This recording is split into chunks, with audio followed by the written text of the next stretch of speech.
it's just live, so now people can start trying to tune in. There's a little bit more traffic, so I might hold up just a minute. Oh, no sweat, no sweat. Lamont, what I'm gonna need you to do is go to I.S.U.P.K Indianapolis YouTube, go to the live video and share it on Facebook. Share the YouTube live. It is Facebook Live, but I want to share the YouTube live to help increase the YouTube page too, because you know I got shut down. We got stuff from zero.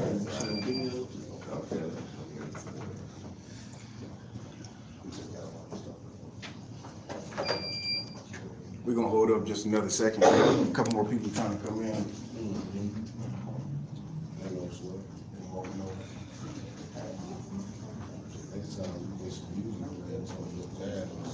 That's what he just said.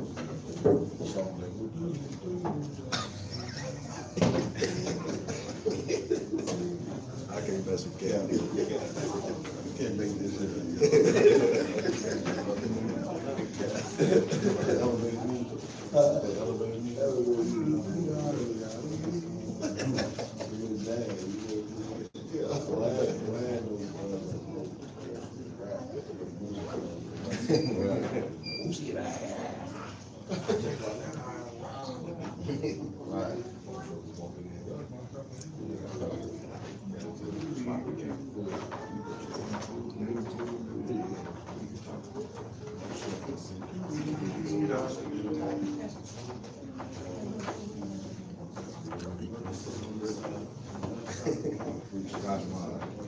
But you didn't came for this motherfucker.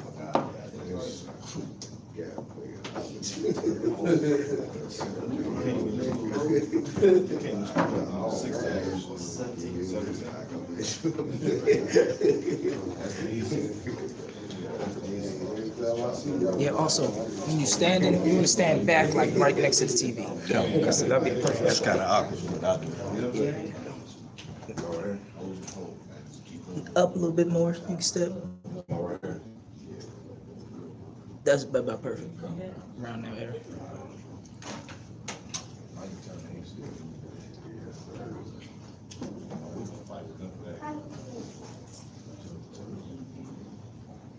Anybody else coming?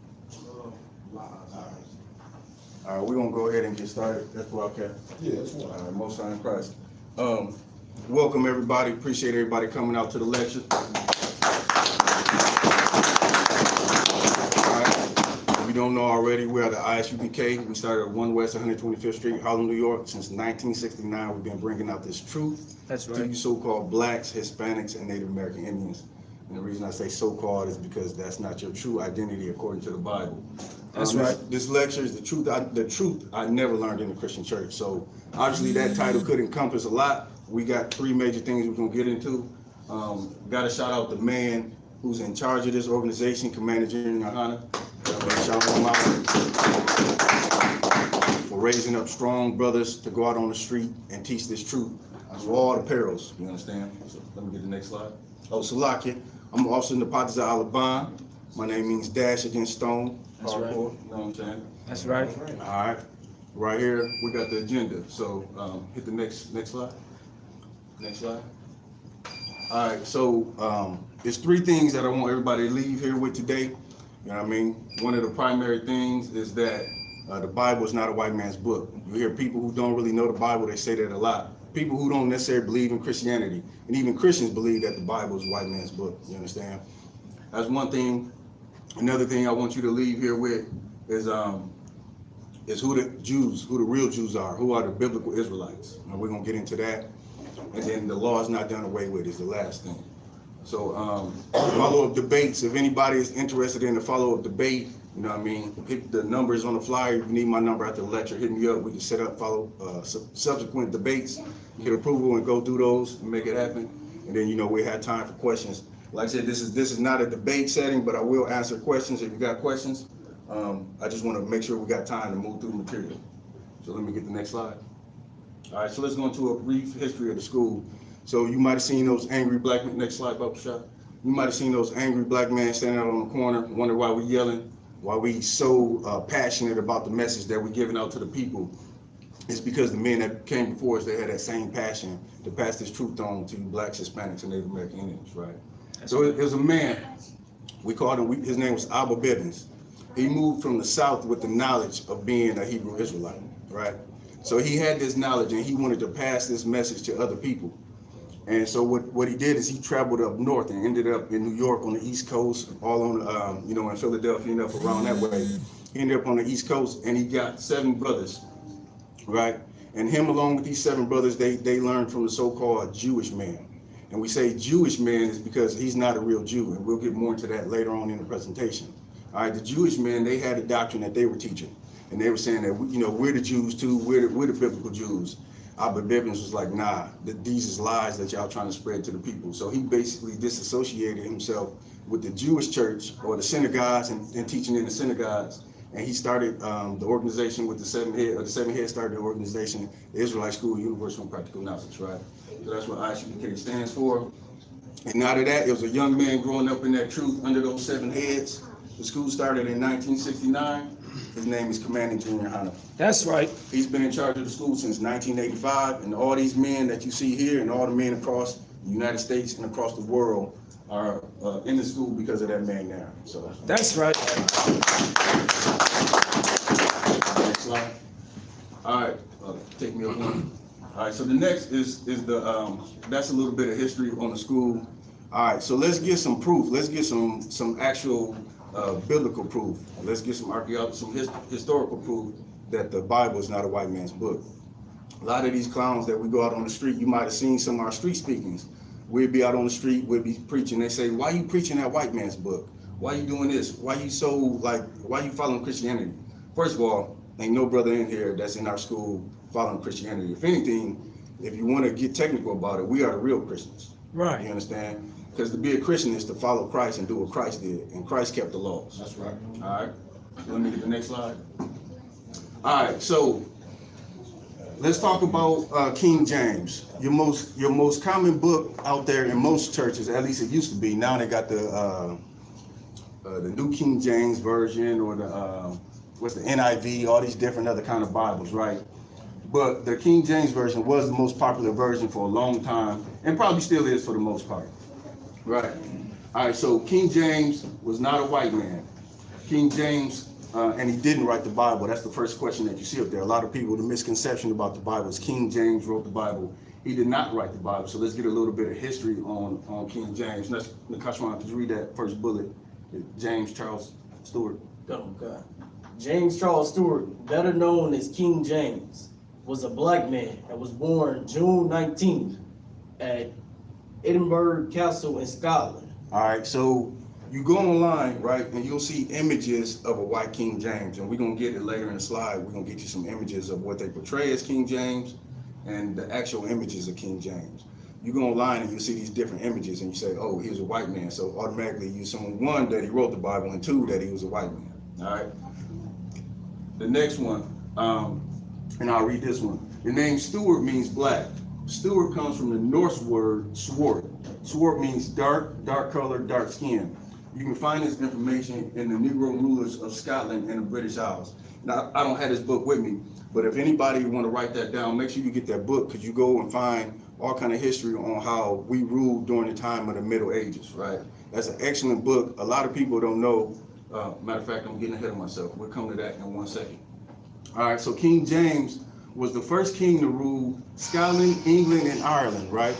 So his name is King James the 6th of Scotland, because he was the 6th King James to rule Scotland, but he's the first King James the first of England, because he ruled Scotland, England, and Ireland. All right, and that's established as a you know that's Great Britain today. All right, so this Salaki, the sun is getting me. This on the left hand side of this is basically the documented lineage of King James. So all this is public information if you dig into it, right? So this is the lineage. All these kings of Scotland, like you see Scotland, the first thing you think is a white man, right? You think somebody being born in Scotland, Ireland. All the people over there in that area, those are all black people to begin with. And not only were they black people, those were Israelites. So they wasn't Africans, they wasn't, Ethiopians and nothing like that. Those were Hebrew Israelites from the Bible. And we got if you ever interested in understanding more of the history about that, we do all these breakdowns with the you know, as far as how we were ruling the Byzantine Empire and how we came into power in Rome and throughout all that Europe theater, right? So you see his lineage here, and you can go find this information. And what's heavy right here is you can see, I don't know if you can kind of highlight that in the caption where it says, as you can see from this Scottish Kings list, King James of England was a, hit it back up. King James, I really don't worry about it. King James I of England was a descendant of black Scottish kings, right? So this is a brother who wrote this book. This book is actually called The Negro Question Part 4, The Missing Link, right? And we don't just go off one source, there's several sources that we have that you can go and find this information. But all these kings, you go back and you research all these names, all the kings during this time had names like the dark, the black, there's some more out there, but they escape me right now. But you go back and you find, you listen to all the different names and they refer to a person of dark skin, right? So let's hit the next slide. All right, so this is the true image. Slide, skip down 1, 2, no, right here. All right, so you go online, right? And this is a popular image of King James. You go Google King James right now, and this is the image that'll come up. All right, take me up one, Papa Shut. And it's cut off at the top. But this image right here, you can find this at the New England College in Luxembourg, UK right now. So like this is legit. You go on the website and you can find this image, and this is the image of King James. Now you won't find hardly any images of the brother in color, right? Because one, they're not going to show you that he's a black man, but you can look at the features, especially on that picture, and say that's a brother. Now flip me back down to the white boy picture, right? The facial features are similar, but it looks more Caucasian on this picture as opposed to, flip me back up, the other picture, right? So this is the true image of King James. He was a brother. You can look at the hair, you know what I mean? The hair is one clue. So that's King James. King James did not write the Bible. He was not a white man. Let's get the next slide. One more. All right. So many of the descendants of Israelites ruled Europe. I just mentioned this earlier, right? We had rulership for over 1,000 years in Europe. Now the Caucasians, you talk to the Caucasians, they say this is the Dark Ages. This was the time where there was no creation, there was no artistic creativity. Nothing came out of Europe. It was just a dim, dark time during their history, right? It was a dim, dark time during their history, but not for the reasons that they portray. The reason was black people were in rulership during those 1,000 years, right?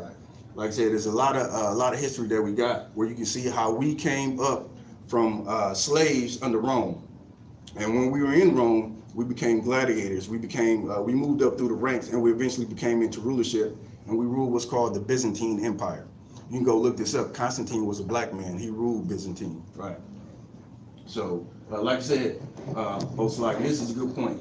The rulers called themselves Jacobites, and we'll highlight later why Jacobites is an important fact, all right? And like I said, you can get this information out of Negro Question Part 4. This actually is a whole series of books that the brother did. He's not with the school, but definitely uncovered some interesting information, right? So that's who King James was. All right, so did he write the Bible?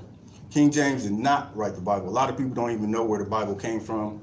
Obviously, the Bible was written by man, inspired by God. But what he did was translate the Bible. He didn't translate it himself, but he hired 47 scholars and authorized them to do the translation of the Bible, right? So before the King James Version, there was several other versions of the Bible. I think the Geneva Bible was one of them. There's a couple more that were out there at the time. But what's heavy about what King James did is, during the time, you go back and you do the research on this, King James was constantly in battle, in opposition with the Roman Catholic Church, right? So the Roman Catholic Church wanted to basically dictate how people learned the Bible. Like the language at the time was Latin. So there was a bunch of different languages in the land, but the primary, I guess the sophisticated language at the time was Latin, right? So the Bibles were written in Latin. A lot of people couldn't comprehend what was going on in Latin because you had to be educated to learn Latin, right? So what King James did in opposition of the Roman Catholic Church was authorize the translation in the common tongue. and you pick up a King James 1611 version, you'll read in the little preface, I think it is, about how he had it translated so more people could have it in a common tongue, which was English, right? Like I said, Latin was that next level. You had to be studied to know Latin, as opposed to English. Everybody damn near spoke English, right? Right. So that's what he did. He authorized scholars to translate the Bible. So the next time somebody say King James wrote the Bible, you call him a liar. You go reference some of this material that I brought out, right? He was not a white man. He was not a homosexual. The brother had 8 or 9 kids, you know what I mean? He was in opposition to the Christian church, and he knew he was a descendant of the Israelites. That's why they called themselves Jacobites, but we're gonna get more of that. So, all right, the King James Version. So what's so special about the King James Version? A lot of people got these NIVs, like I said, the New King James Version, with all these alterations made to the words, right? You go in and read, you could put a King James Version 1611 next to some of these other Bibles, and the content is not the same. Like you lose the message in the translation, right? The reason we use the Israelite School Universal Practical Knowledge, we use it and we recommend everybody else to use it, is because it is the most accurate translation of the Bible as compared to the Dead Sea Scrolls. All right, so you might say, what are the Dead Sea Scrolls? Let me get the next slide. All right. I'm gonna skip down. I'm gonna skip down. All right. Select that. I'm missing that. Take me down one? Oh, no, select that's it. All right, so in that middle section right there, the Dead Sea Scrolls were found what's called in Qumran caves, right? That's over in the Middle East. And they were discovered between 1947 and 1956. It's a series of scrolls, they're all put together. Now, the reason you wonder why would scrolls be hidden in a cave? A lot of times when empires would crush another empire, they would take their records, they would destroy them, right? So some wise brother, a group of brothers got together and hid these scrolls in a cave so they could be preserved for brothers like me and sisters like you to read. So that's why those scrolls were there. And so after they were discovered and people started translating them, it's like, man, this is the Bible, right?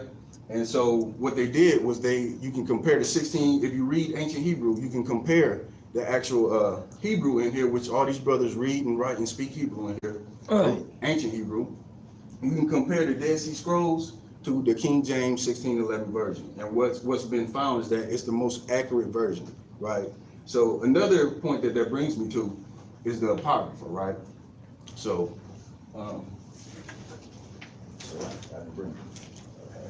I got to take me down to the next slide, Baba Shah. You see a lot of us with this book right here. We're on the street corner and we reading this book, and somebody yell out, "Y'all ain't even reading from the Bible." Like, what they don't understand that this is a part of the original King. I'm 12. This is part of the King James 1611 version, right? So this Bible is as legit as the other pieces of the Bible. You understand? Right. This is just as much a part of the Bible as Genesis, right? So we're gonna get into it. You take me back up.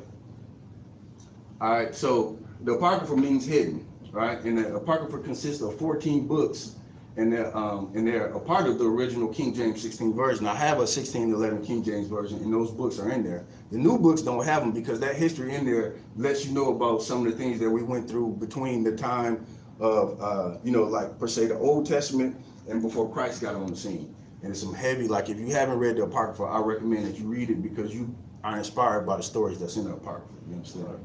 That's right. All right.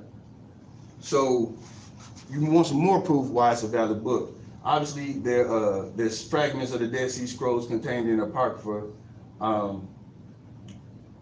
That's pretty good, but now let's get into some biblical proof. All right? Right.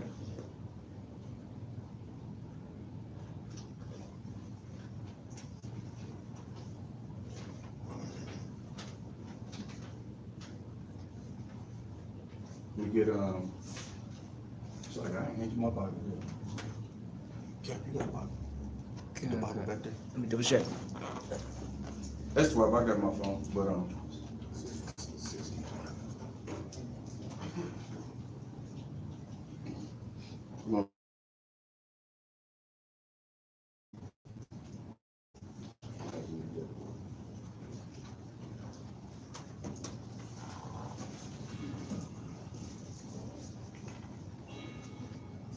I got the scripture for you, John Oh, 10:22 oh. if you need it. Okay. I'll let him catch my own. Okay, no sir. Go on, sir. Oh yeah.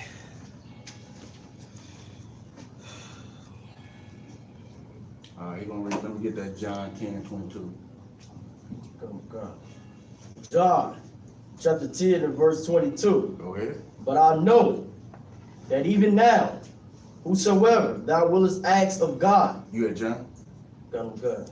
John 10:22? That's right. And it was at Jerusalem. They were where? At Jerusalem. Everybody know where Jerusalem is, right? Right. Go ahead. And the feast of dedication. The what? The feast of dedication. The what? The feast of dedication. Honestly, let me get anybody who not in the school, obviously. Anybody in the school that's ever heard of the Feast of Dedication, raise your hand. If you ever heard of the Feast of Dedication. All right. The reason why you've never heard of the Feast of Dedication is because the Feast of Dedication, take me down to the next slide. The Feast of Dedication, one more slide. The Feast of Dedication is only found in this book. You understand? Right. So we're gonna keep going. And it was winter. And it was what? And it was winter. Go ahead. And Jesus walked. And who walked? And Jesus walked Jesus walked at the, okay, go ahead. in the temple. In the temple. So Jesus was in the temple during the Feast of Dedication. Did I understand that right? That's Go right. ahead. That's right. And Solomon's porch. And on Solomon's porch, which was a section of the temple. Any more on that? That's it. That's it on that. So look, if the Feast of Dedication is good enough for Jesus to celebrate, I'ma celebrate it. That's right. That's found in the Bible. You can only find the Feast of Dedication in the Bible. That's in John. That's in your New Testament. So that's for anybody who has any misconceptions about should you be reading the Apocrypha. Jesus saw it. He was in the temple. Not only did he know about it, he was in the temple teaching during the Feast of Dedication. Because Jesus just ain't going in the temple to parlay, you know what I mean? He going in there, you know what I'm saying, to drop the hammer. So take me back up. All right. Any more on that? So you can read about the Feast of Dedication in the First Maccabees, the 4th chapter, right? So that's, like I said, that's found in the Apocrypha. That's how we validate the Apocrypha. Not only is it found in the Dead Sea Scrolls, but you can also validate it with the scriptures, you understand? All right, any questions on that? All right, let's go to the next slide. All right, so here go the meat of the presentation right here. All right, so and this is part of our goal when we come out on the streets. You know what I mean? If anybody was ever to sit there and listen long enough and be humble and understand that we come out there to teach and not to be taught, they would know that we trying to get you this information right here. That's right. Because once you got this information here, you can get some pride about yourself. You don't have to go get an abortion. You don't have to go kill your brother. You don't have to go molest kids. You don't have to do none of this wicked stuff that's going on in the Christian community right now. You understand? Right. This is having this knowledge right here, along with other pieces of the puzzle, is gonna help raise you up to serve the Most High. That's right. All right, take me to the next slide. So who are the Israelites of antiquity or of old, of the biblical times? Go ahead. All right. So before we get into like who they are, let's talk about some covenants, right? So everybody's probably familiar with this, but let's get a few scriptures on it. Let me get Genesis chapter 17, verse 1. All right, we're gonna read a few scriptures. We're gonna get into it. We're gonna get down to the meat and potatoes. But before we do that, we got to understand the covenants that the Most High made with certain individuals in the Bible. All right, Genesis 17, 1 and 1. Genesis chapter 17 and verse 1. Go ahead. And when Abraham was 90 years old and 9, the Lord appeared to Abraham, it's like Abram, and said to him, I am the Almighty God. Right. Walk before me and be thou perfect. Right. So that's a cold cut to Christians right there. You know, a Christian would say, well, only Christ was perfect. We can't, ain't nobody perfect. We can't all be perfect. The Lord don't command you to do something if you can't do it. You understand? Right. And perfect just means keeping the law, statutes, and commandments. It don't mean not cursing, because a curse is not saying a foul word or saying profanity. A curse is like you and your family gonna die or something like that. That's a curse. You know what I mean? being, you know, when Christians think of being perfect, they think of this thing that's, I don't know, it's just imaginary in their mind. You know what I mean? Right. Being perfect means keeping those laws, statutes, and commandments. That's all that it means. And read that part again, the Most High tell Abram to do? And said unto him, I am the Almighty God. Mm-hmm. Walk before me, Uh-huh. and be thou perfect. And be thou perfect. He told him to be perfect. So if he could be perfect, I could be perfect. That's right. Everybody in here could be perfect. Right. You understand? Go ahead. Verse 2. And I will make my covenant between me and thee. He'll do what? I will make my covenant between me and thee. So right there, we got the first establishment of the covenant. You understand? Right here. Well, I ain't gonna say the first, but he established a covenant with Abraham. All right, go ahead. And will multiply thee exceedingly. Uh-huh. And Abraham fell on his face, and God talked with him, saying, As for me, behold, my covenant is with thee, and thou shalt be a father of many nations.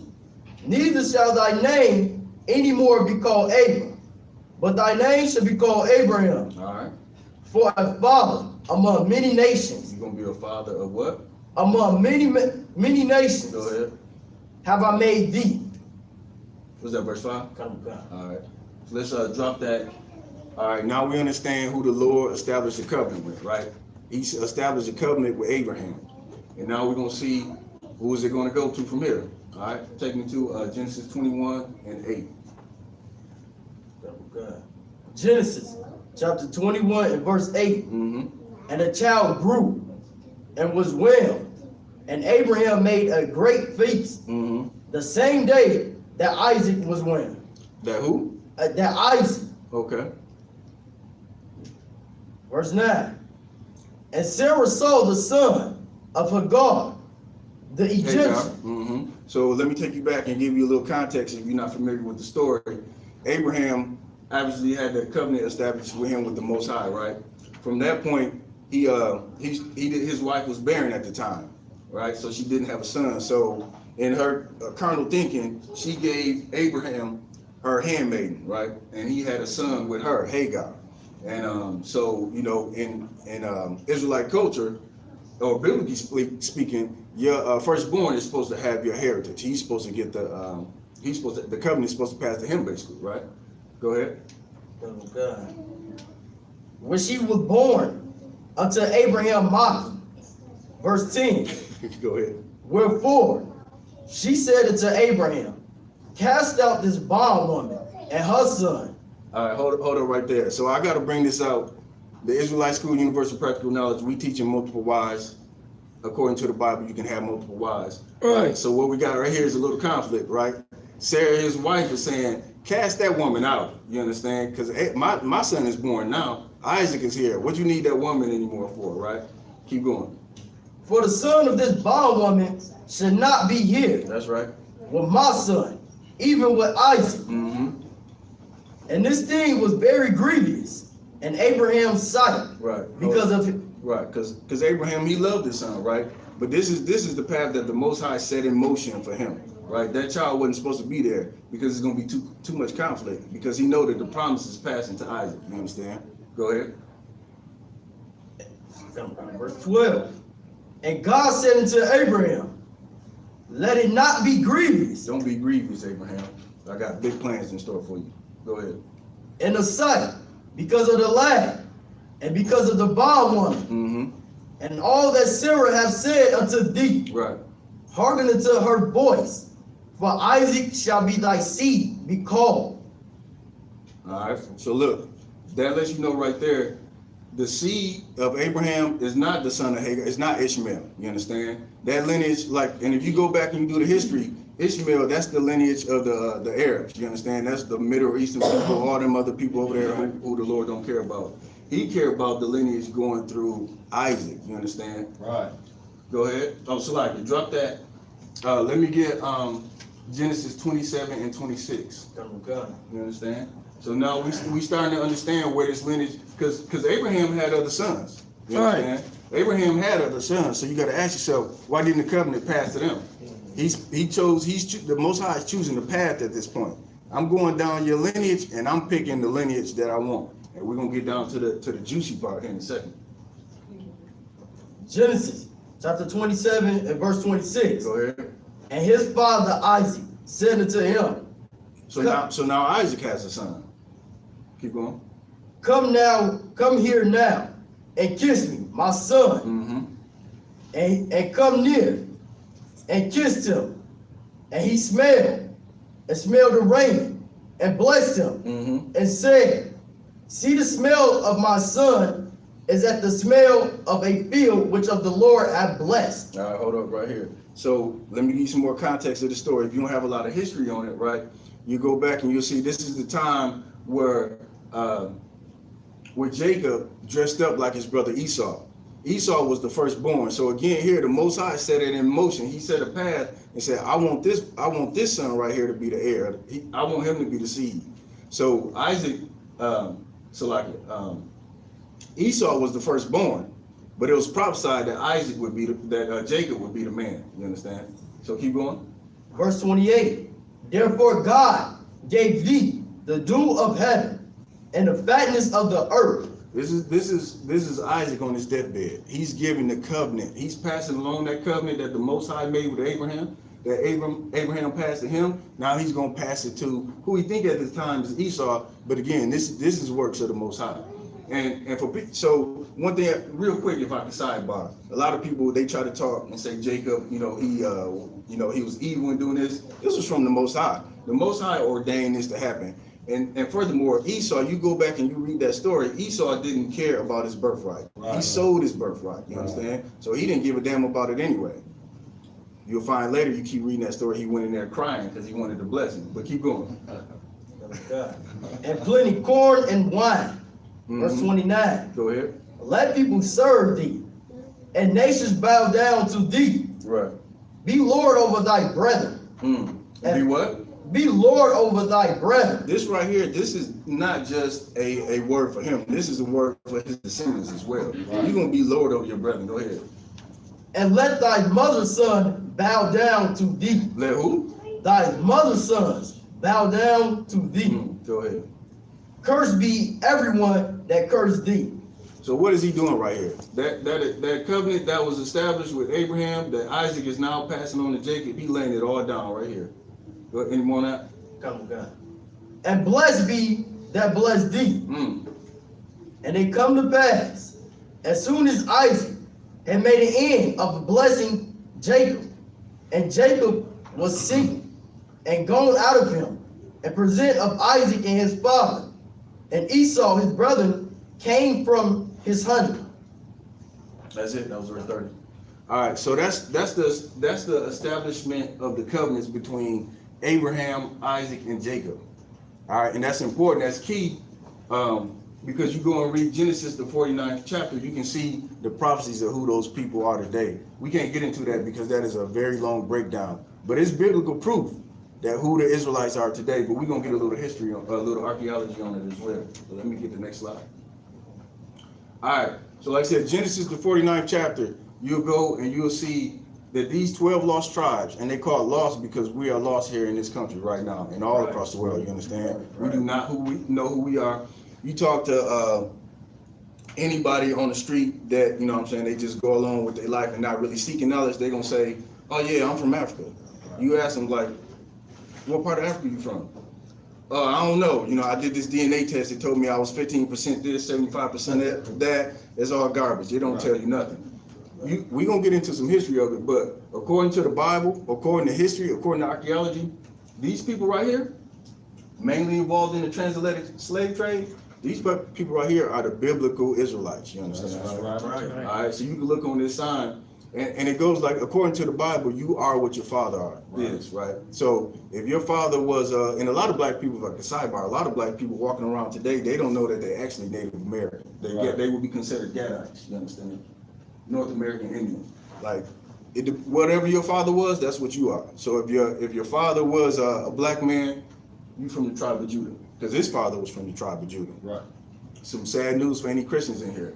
If your father is a white man and your mom is black, you can't be none of these. That's right. All right. You understand? According to Numbers chapter 2, verse 18, you are the seed of your father, and that's what we preach. That's what the Bible teaches. And that's what we follow in the Israelite School Universal. That's right. All right, so let me get the next slide. All right, so now that we got the covenant established, we know who the 12 tribes are. Okay, so what's special about being part of the 12 tribes? Let's get into it. Deuteronomy chapter 7, verse 6. We're gonna get into what's special. And there's many more scriptures. I just selected a few just so we can go ahead, sis. You got a question? What are white people? White people, according to the Bible, are called Edomites. You go back and you would find. So the story we just read, or not the whole story, but we read about Jacob and Esau.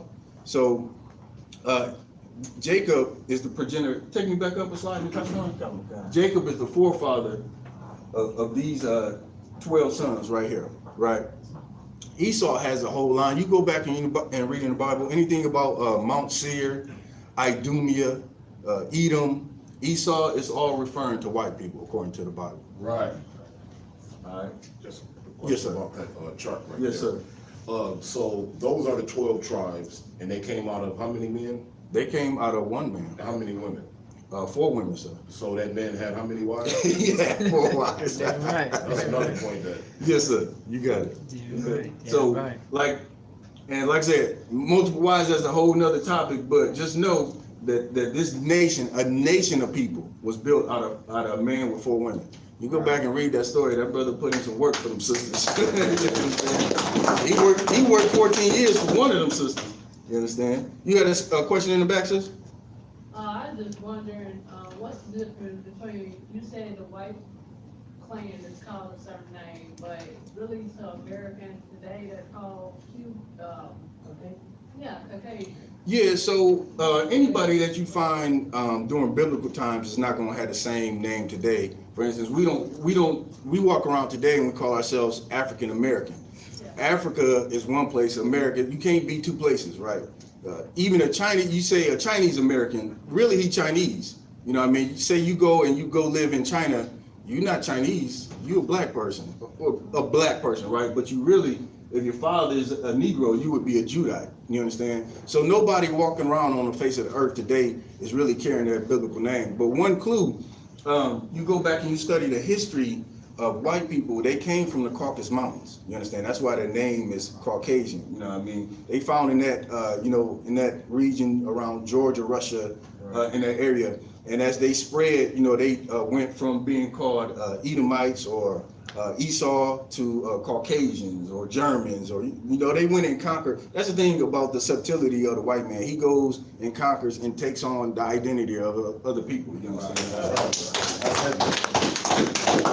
No matter where you go, he go conquer Australia. Now he's an Australian.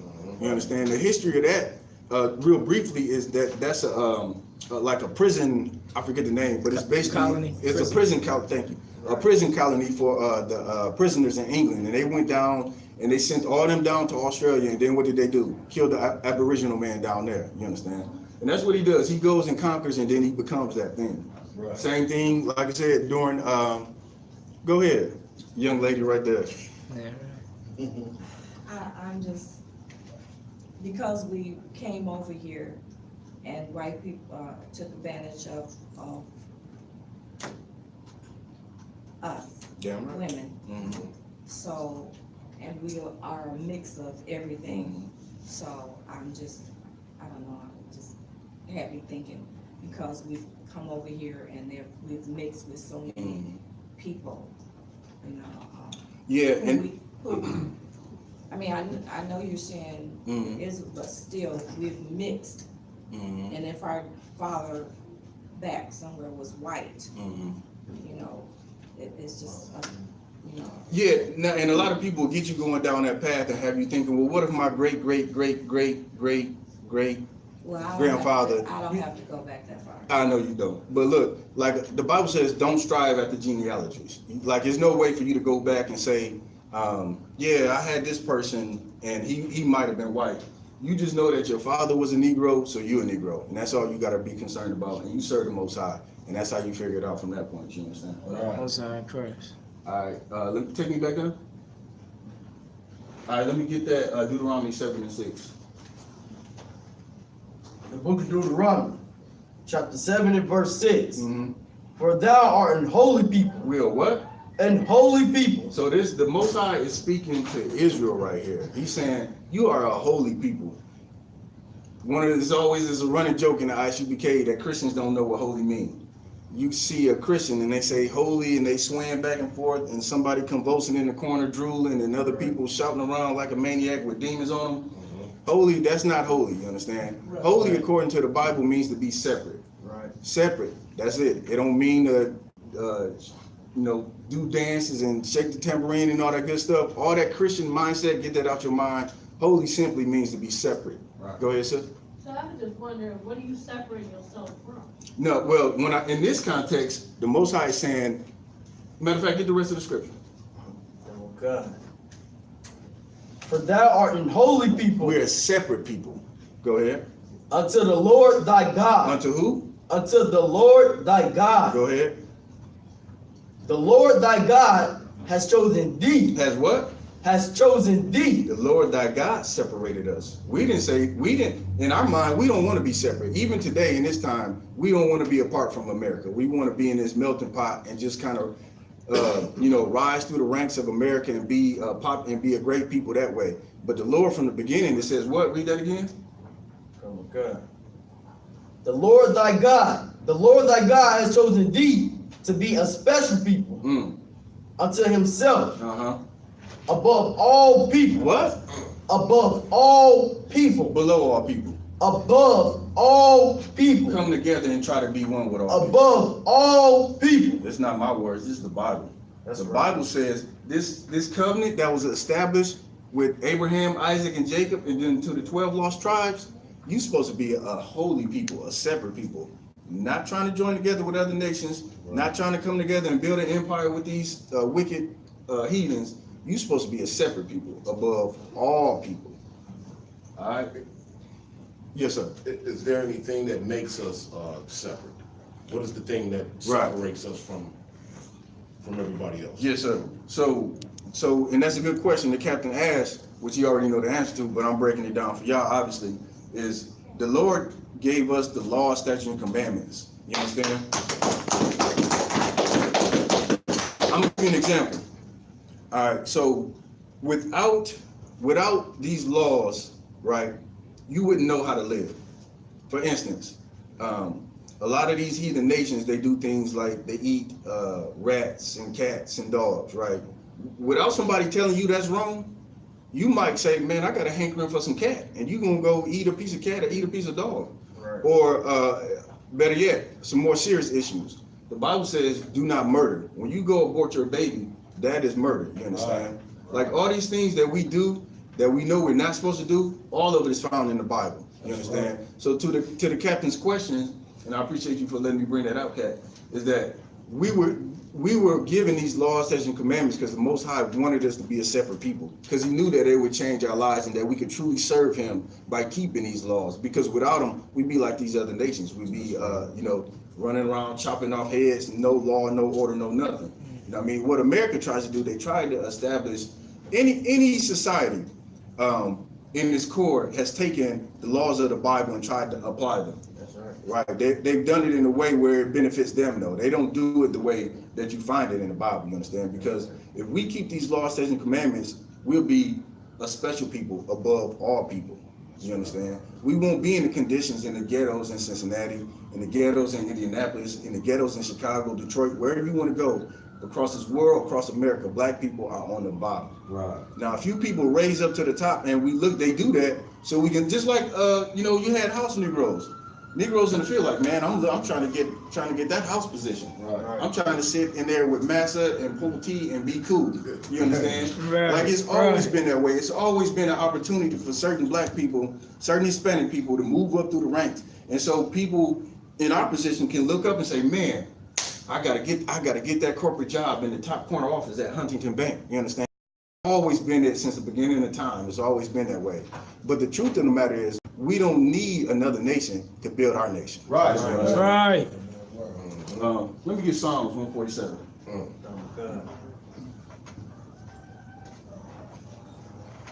Psalms 147 and 19. Go ahead. He showed his word unto Jacob. Oh, okay. So read that again. He sure of his word unto Jacob. Didn't we read about Jacob earlier? We read about Jacob earlier. Abraham, Isaac, and Jacob. He passed his covenant. And a lot of times in the scriptures, when you see Jacob, it's not referring to just Jacob. It's referring to his descendants as well. Right. So he showed his covenant unto who? Unto Jacob. Go ahead. His statutes and his judgments unto Israel. Unto who? Unto Israel. He showed his statutes unto Israel. Everybody. Everybody? Unto Israel. Go ahead. Verse 20. He have not dealt so with any nation. He has what? He have not dealt so with any You nation. gotta read that again, brother, from the top, Baba Shah. Psalms 147 and 20. He have not dealt so with any nation. Like 19. He showeth his word unto Jacob, his statutes and his judgments unto Israel. Uh-huh. He have not dealt so with any nation. You understand? All right, so the Most High, he showed his word unto Jacob. And the Bible says he hadn't done so with any other nation. So a lot of times when we out on the street, one of the main oppositions that we hear is like, why you don't love? The Bible's all about love. Well, the Bible's all about love. Why is the Most High choosing the special people here? Right. He got something. I got my favorite pair of shoes. The Most High has his favorite people. He got Right. a favorite flower. You know what I'm saying? He got all this stuff that he liked, and he chose Israel above all people. And he only showed our word to us. Like, you wonder how these other nations, they can go around and they can, okay, the white man can basically go around and he can do all these murders, all these crimes, Right. go take over all these countries, Right. steal their resources, and he's still in power and authority and Most High and punish them. Right. I know a lot of black people think that in their minds, like, man, why black people always being punished so hard for stuff, but the white man, he go and run amok all across the land.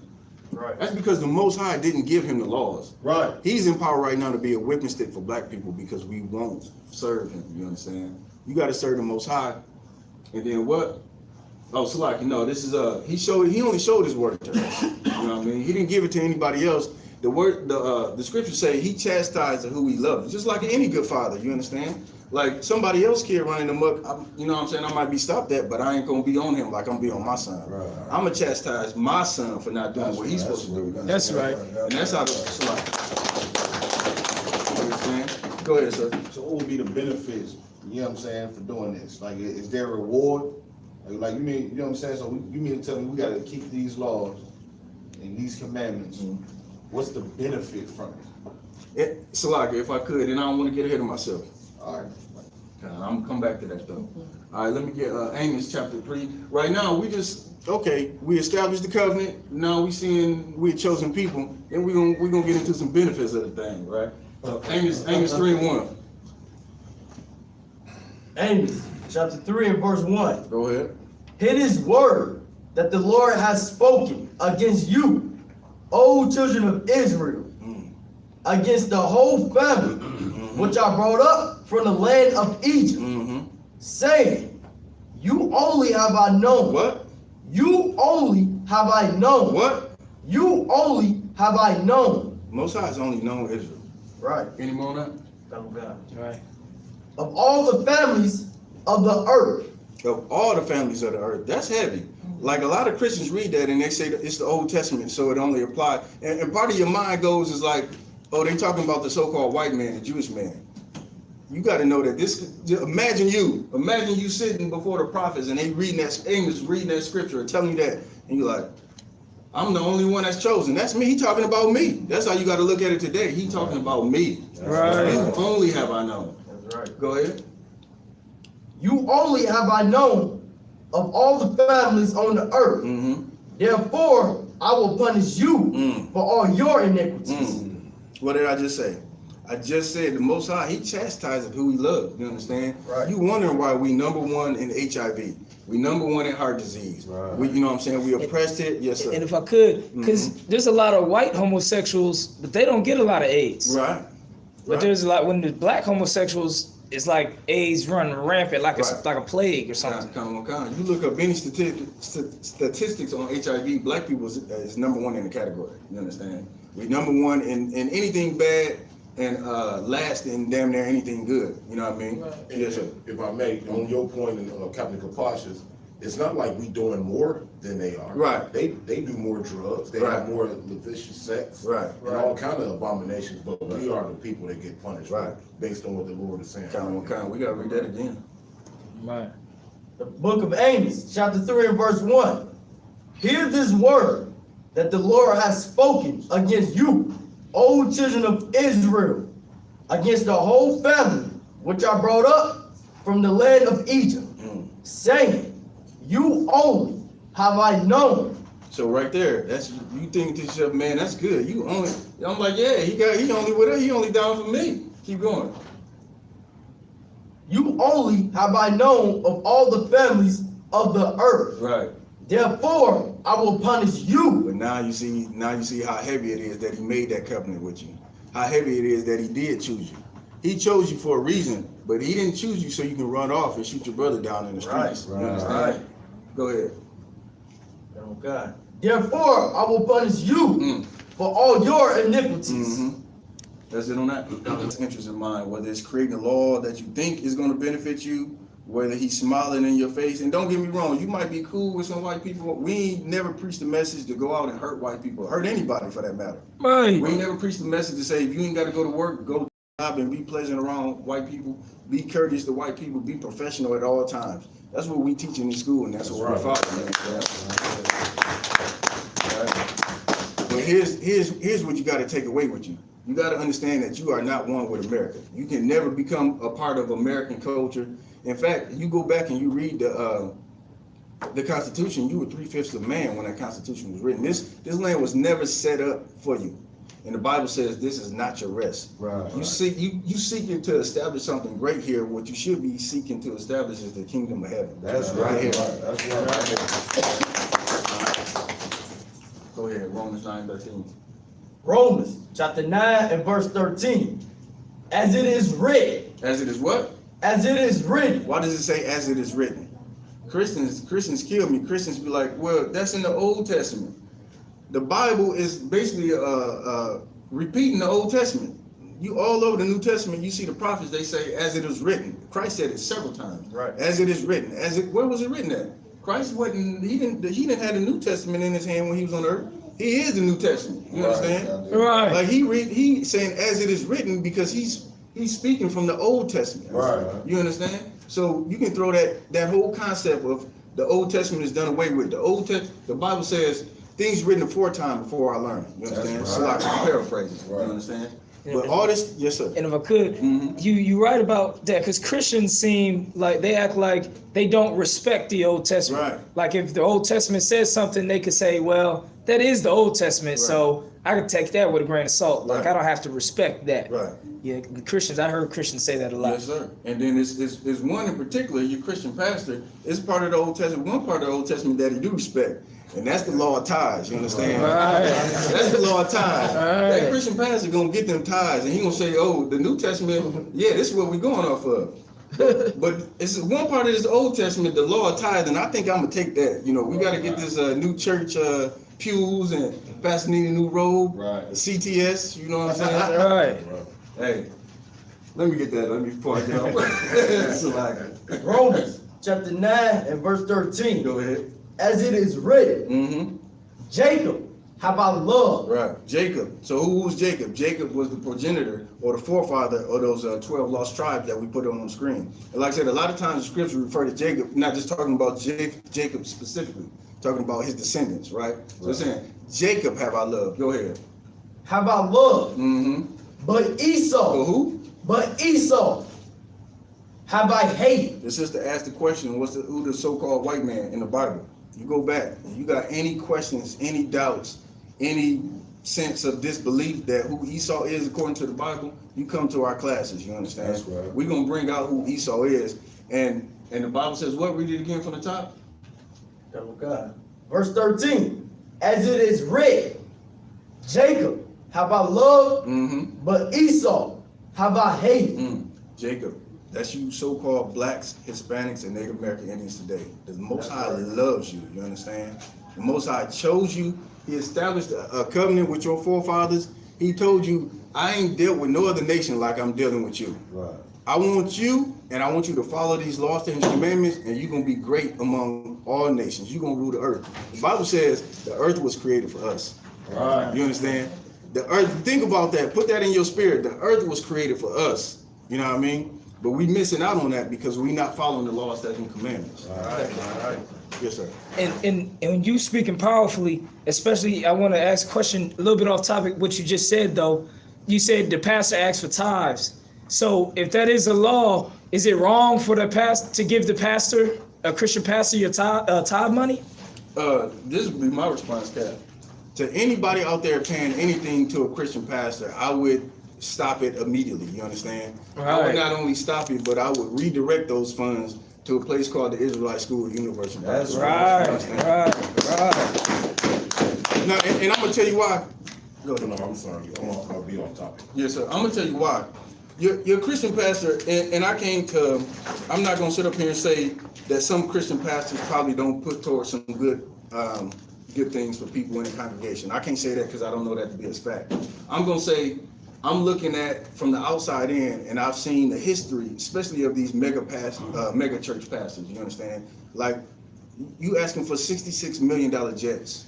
I know it's people in your congregation that need money. And all these Christian pastors, they looking up to these mega church pastors to get the same way. Your small mom and pop church on the corner, his dream ain't just to stay in that little church forever. More than likely, his dream is to grow up and get a mega church like these other pastors. And they got a track record of doing some of the most wicked and disgusting things that we ever seen. You understand? Right. You look at Eddie Long, you know what I mean, and just the whole thing about him and molesting those little boys, that is horrible. Right. He a man, supposed to be a man of the Lord, and he's molesting little boys. You Right. understand? Like, and one of the little boys, they killed themselves. Like Christianity, I wouldn't trust any of my people to go to a Christian church and get them money. As opposed to bring your money in here, what are we gonna do? Commander GEN.YAHANNA, the man that I spoke about, that's in charge of the school now, he's gonna send brothers like you see here, all across this country, all across the world to go spread this word. You understand? I don't know what he drives, but I guarantee you, he ain't flying around in private jets. He ain't got no CTS. You understand? He is a humble brother, and he raised us to be humble. You understand? That's right. That's right.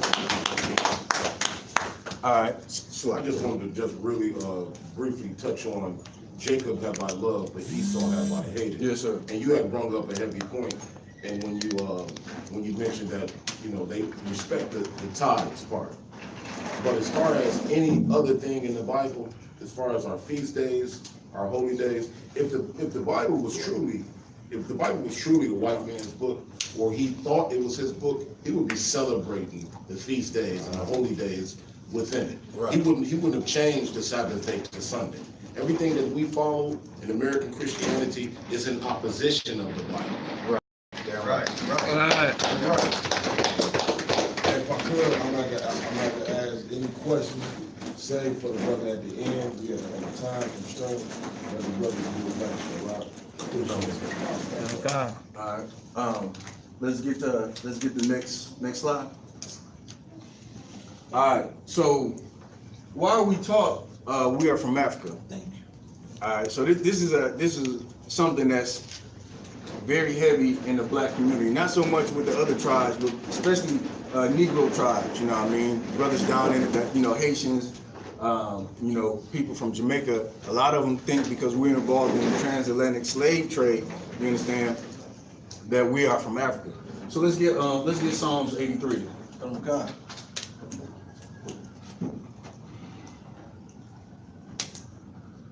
Psalms 83 and verse 4. They have said, come and let us cut them off from being a nation. You wonder why you walk around today, and we got some more, but this is a piece of it. You wonder why you walk around today in 2018 and don't know your identity. Right. You wonder why you walk around and call yourself African American, like I said, which is 2 continents, or black, which is a color, or what's another one? Negro. You know what I mean? Like black people, every 20 years, you know what I'm saying, you get a new identity. First you were a Negro or a nigger, you were colored, you were African American, now you black. Like you don't have no identity. You go and look and see where you came up from. Africans don't even call themselves African. Go speak to an African, what they gonna say? I'm from Morocco, I'm from Ethiopia, I'm from Kenya, I'm from, Sierra Leone, wherever is that. Like Africans don't call themselves African. You know, Africans don't even group with other tribes of Africans. You go to Ethiopians, like Ethiopians got a whole little community unto themselves. You understand?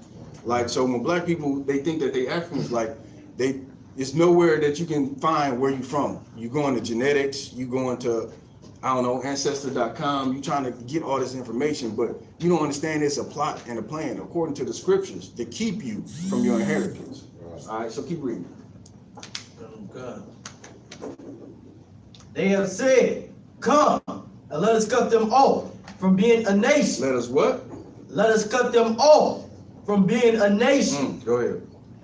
That the name of Israel. That the name of what? That the name of Israel. So-called blacks, Hispanics, and Native Americans.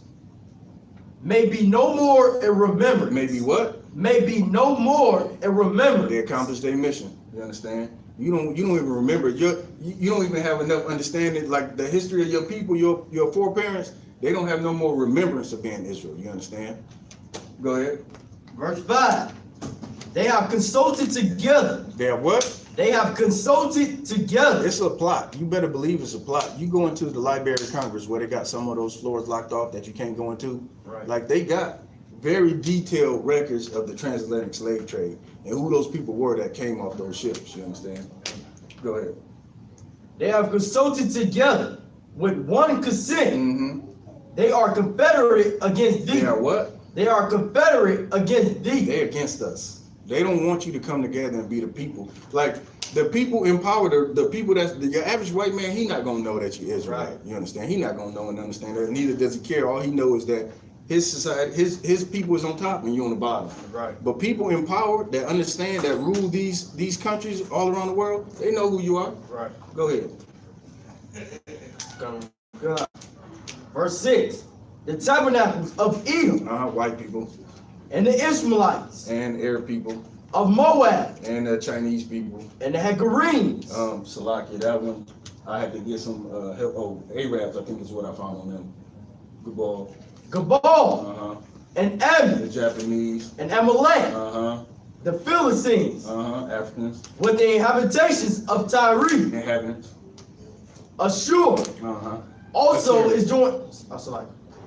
Ashur is also joined with them. Listen, all these nations have conspired together since biblical times to cut us off from being a nation. That's in the scriptures. That's back in the Old Testament. That's thousands of years ago. And the same nations are doing it today. Nobody wants you to rise up and be the people who you're supposed to be. You understand? They know, like, have you ever been at work and two or three black people, you talking, you got your boy, y'all chopping it up? What happened? White person come over. What y'all talking about? What y'all doing? Like, they don't like to see black people congregate and come together. It's natural for them. It's a natural instinct for them to come between us and keep us separated or to play us against each other. They do it a lot with the Hispanic tribes and the black tribes, especially in California, right? Like, it's always beef between these rival gangs. Like, we are people that need to come together. Imagine if all the blacks and Hispanics just came together and just kept one law. Stop selling drugs, right? It's against the scriptures to sell drugs. Imagine just one law, you didn't sell drugs. Nobody black, Hispanic, Native American.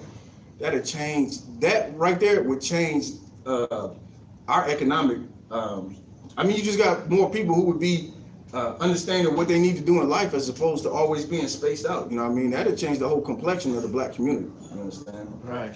All right, let me get the next slide. All right.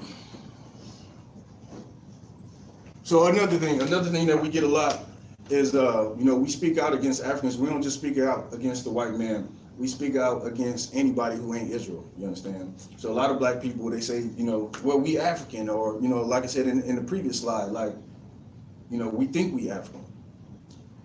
The Zondervan's Bible Dictionary, right? You get one of these. This is not, we didn't do this. The white man did this. This is the exclaimer, right? The white man did this. He had scholars go together, put this together, and went and researched some of these Bible things that he found. So this ain't from us. This from the white man. All right, this is gonna blow your mind right here. All right, so all dark people not the same. Read that for me. Ham. All right, so what we about to read is the definition of Ham. So let me take you back. Noah had 3 sons, right? So on the ark, Noah built the ark. It was Noah, Noah's wife, his 3 sons and their wives, right? So one of his sons was named Ham, right? Go ahead.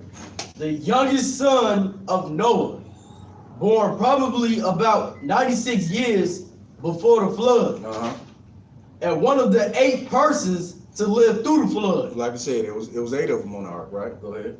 He became the progenitor He became the forefather of the dark races, of the dark races, all right? So you think that might include me, but go ahead. not the Negroes. Not the who? Not the Negroes. Not the who? Not the Negroes. Go ahead. But the Egyptians, But the Egyptians, which are Africans, Ethiopians, which are Africans, Libyans, which are Africans, and Canaanites. which are Africans. You understand? Let that sink in. Think about that. White people went and researched who Ham was in the Bible, Right. right? So if you not from Ham, which white people, if you talk to white people, they say you from Ham, you were cursed, and they say all this nonsense how you was cursed, and that's why you got dark skin, and that's why you lived in Africa and in mud huts and all this. They tell you all this nonsense all throughout time. You even go back. I remember some something that I seen on TV. It was a Bible deal for little kids. It was like a cartoon, and they was talking about something about Ham and how he was cursed. And that's all part of this thing that I spoke about in the previous slide about how they are confederate against you. Like wherever you turn, wherever you go, there's a group of people against you trying to feed you that you African. You understand? But white people said Ham was the forefather of the dark races, but not the Negroes. You Negroes ain't from Ham. You Negroes from Shem. Right. You follow that lineage.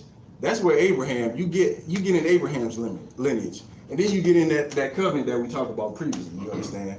So that lets you know right there. You can't be African. The white man. We ain't just saying it. The white man has said it. If you go and do the research, you're not African. You understand? So all that African, that Happy Kwanzaa, wearing your dashiki, you know what I'm saying, in the 70s with your fro, you know what I mean? Wakanda forever. Yeah, you can throw that garbage away. It's all gone. You can forget about all that. You're not African. And let me tell you this furthermore, you don't want to be African. You understand? Right. You don't want to be African because like I already pointed out, the Most High made the covenant with us. They ain't got no covenant with the Most High. You understand? All right, let's get some more. Next slide.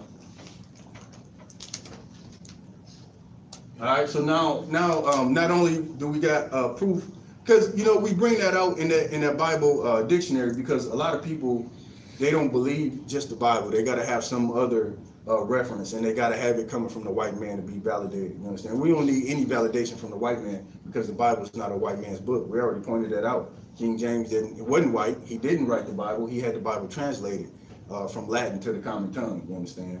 The Bible, like I said, was written by prophets, inspired by the Most High. You understand? All right, so let's get Exodus chapter 2, verse 16. Exodus chapter 2 and verse 16. Mm-hmm. Now the priest of Midian had 7 daughters, Mm-hmm.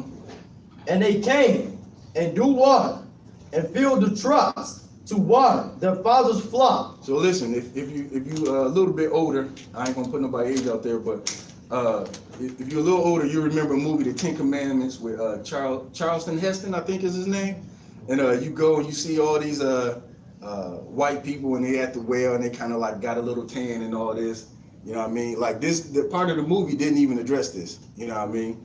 But go ahead. Verse 17, and the shepherds came and drove them away. But Moses stood up and helped them. Right, so this is Moses, you know what I mean? He didn't flee to Egypt, he just killed the Egyptians, so he went into the land of Midian. Stood up and helped them and watered their flocks. And when they came to Reuel, their father, When they came back to their father, he asked them a question. What did he say? he said, how is it that ye are come so soon today? Mm-hmm. Verse 19, and they said, an Egyptian, A what? an Egyptian, A what? an Egyptian delivered us out of the land of the shepherds. So imagine this land of Midian. They got a man show up here, and they say he helped them when they was trying to water their flock, right? And they go back and they tell the father, yeah, Egyptian helped us. Like, you can't look at that. Anybody who knows anything about ancient Egyptians, you know what I mean? Like all the hieroglyphs and all that stuff, not that I care about Africa, but all that stuff is dark-skinned people, you understand? Right. So if Charleston Heston was mistaken for an Egyptian, you know what I mean? So like, if Moses was mistaken for an Egyptian, you know what I mean? Like this, like put two and two together. Right. Moses was a dark skinned brother, you know what I mean? He couldn't have been Charleston Heston. Right. He couldn't have been a white man Right. wandering through the desert. He would have died 2 miles being in the sun from being burned to a crisp like a lobster. So Right. that don't even add up. You know what I mean? Let's get another one. Exodus chapter 4, verse 6. Exodus chapter 4 and verse 6. Go ahead. And the Lord said, furthermore, unto him. This is Moses on the mountain. He dealing with the Most High right now. He about to get the commandments. You understand? Put now thy hand into thy bosom. Oh, Salaki, he not getting commandments. He getting ready to go back to Egypt. But anyway, go ahead. Moses at this point, he's nervous about going back. He's making these excuses about why he can't go back into Egypt and free his people, right? So the Lord is giving him encouragement at this time, and he about to blow him away. He's about to blow you away too. Go ahead. God. Put thy hand into thy bosom. Put your hand into your garment, right? And he put his hand into his bosom. And when he took it out, behold, his hand was leopard as snow. So if his hand came out leopard as snow, what's right? If I'm white, if I'm Charleston Heston, and I put my hand in there and it come out white as snow, I'm like, okay, cool, Lord. What's the deal? Right? Go ahead. God. Verse 7. And he said, put thy hand into thy bosom again. Mm-hmm. And he put his hand into his bosom again. Right. And plucked it out right. of his bosom. And behold, it was turned again as his flesh. As his what? As his other flesh. As his what? As his other flesh. So if Moses was white and he put his hand in his garment and it was leopard as snow, and then ain't no miracle in that. Right. Moses was like taken away by that. You go back and read the story and understand that Moses, that was a miracle what happened right there before Moses' very eyes. He put his hand in his garment and he brought it out and it was leprous as snow. Meaning Moses was a dark-skinned man. You understand? Right. Let's drop that. Let's get Job. We're gonna run down a few more prophets. Like, and this ain't all the scriptures. That the color is. That's another thing too. If I sidebar for a second, a lot of Christians when we on the street, well, color don't matter. Color don't matter. If color don't matter, why it's in the Bible so much? Right. You understand? What else is in the Bible that don't matter? Let's just throw the whole thing out if you don't want to deal with color. Right. You understand? Like you got to deal with color because it's in there, and you got to deal with color because you got to know who are the true Jews, who are the biblical Israelites. You understand? Right. Like you walk around today in 2018, you don't even know that you're an Israelite. You know what I mean? That's why it's important that we go over these scriptures. That's why it's important that you pass this along. Even if you don't agree, say, I saw some crazy niggas in the library talking about, we the Jews. Let somebody else make the decision for themselves. You know what I mean? Tell them about it. Pass this truth along. If you don't agree with it, somebody else might agree with it. You can try everything else. You can try Buddhism. You can try Christianity. You can try Islam. Right. You can try whatever garbage out. Rastafarianism, Egyptology, all this nonsense that we deal with on a daily basis. Trying to wake up. The Most High calls us a stiff-necked people. You understand? Right. We stiff-necked because we want to follow everything else but what's in this Bible. Right. You understand? Go ahead, Job 30 and 30. Okay. Job chapter 30 and verse 30. Go ahead. My skin is black upon me, and my bones are burned with heat. I don't even know if I gotta break that down. He's flat out said, I'm black. Can you spell that word just, for any naysayers in there? My skin is black. B-L-A-C-K.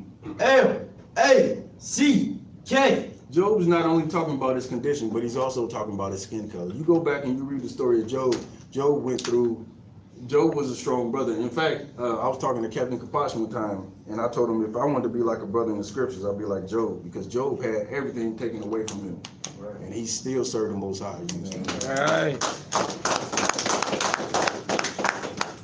All right, let's drop that one, because that like I said, we don't need to go too deep on that one, because that one, he just straight up say, I'm black. All right. Isaiah chapter 29 and verse 22. This one for the so-called Jewish man, you understand? The so-called Jewish man, he claims to follow the Bible, has a lot of biblical things that he follows, so to speak, but not really. This is a scripture for the so-called Jewish man. Go ahead. Isaiah 29 and 22. Therefore, thus saith the Lord. Hello and welcome to the main library. Join us in the genealogy and local history program space in 10 minutes for the wham of that Memphis man, Lonnie Mack.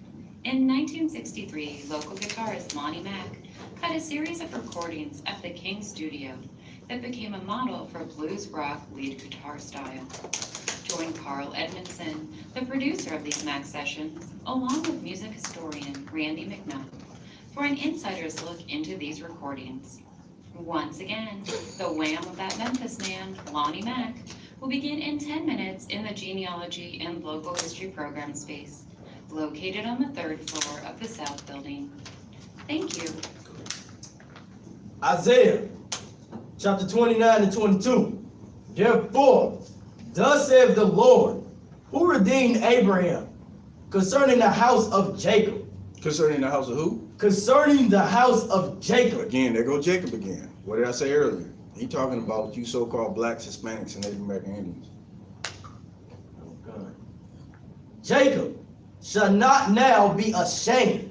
You're not going to be ashamed. Once you learn this truth, once you learn who you are according to the Bible, the Most High said you're not going to be ashamed. It's going to be a time where black people, they're going to look at us like, man, them niggas, them crazy niggas on the corner, they was right.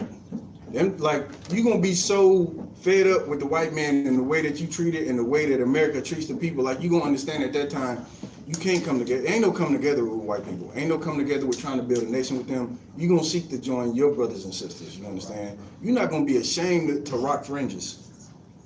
Right. Brothers are not going to be ashamed to rock headpieces. This is all the stuff that we do is biblical, you understand? Damn right. Maybe not the shades, but everything else.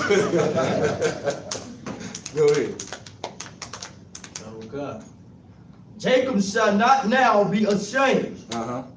Neither shall his face. Neither shall his what? Neither shall his face Uh-huh. now wax pale. You ain't gonna turn pale, pasty. Wax means to turn, to change. You're not gonna change to another color. Right. Here's another thing too. Go back and research the Egyptian president. I think it was the 1940s. I forgot his name, Shalakia. But he said, it's a quote from him. He said that the Jews would never have peace in the Middle East because they left black and came back white. They not gonna wax pale, you understand? That's what the scriptures say about Israelites. You're not gonna change another color. You're gonna always be this shade of people. You know what I mean? And Israelites say, well, this person ain't an Israelite because they light or they dark or they mom white. None of that, man. Your father's an Israelite, you're an Israelite. You understand? The Bible also says, I'm paraphrasing, my people are a speckled bird. You understand? There's always been all shades of Israelites. Right. You understand? All right, let's drop that one. Let's get Daniel 79. Daniel chapter 7 and 9. Mm-hmm. I beheld till the thrones were cast down, This is Daniel having a vision. Go ahead. and the ancient of days did sit. Who's more ancient than days? The Most High, you understand? Go ahead. Yahweh in the Hebrew. Whose garment was white as snow. Christians say God is just a spirit. He ain't got no body. Well, if he ain't got no body, why he got on a garment? You understand? Go ahead. And his hair on his head like the pure wool. I know I ain't got to explain that to Negroes. Some of you wake up, boy, that hair be bad. You understand? That hair be bad. Don't feel bad. The ancient of days had hair like what? It's like, and the hair on his head like pure wool. I know that. That's heavy right there. You need to take that home and think about that, man. Right. The Most High has hair like wool. He got nappy hair, and he rocking, and he happy about it. And you should be too. That's right. All right, drop that one. This is a common one we pull out on the streets. But any so-called Jewish man, we call them Jewish because Jewish get the suffix ish, something like my pants a little blackish. They not as black as they used to be. You know what I mean? He's Jewish, something like a Jew, but not quite, not at all, really. You understand? Let's get that Jeremiah 14:2. Yeah, we pull this a lot for them. They come up, they ask us why we wearing their Star of David when it's not a Star of David. This is the shield, the Magun Dawudah in the Hebrew. You understand? That's right. This is his insignia. What all kings would have a signet. Like imagine a letter. You send a letter to somebody, one of your governors in your kingdom, and you would put your ring in it and you stamp it with a seal. This would be his insignia. You understand? You find we got all that breakdown too. Y'all need to come to class. We got all these breakdowns. We bring them all out. You understand? You got it. Jeremiah chapter 14 and verse 2. Go ahead. Judah mourning. Judah what? Judah mourning. The real Jews today will be in mourning.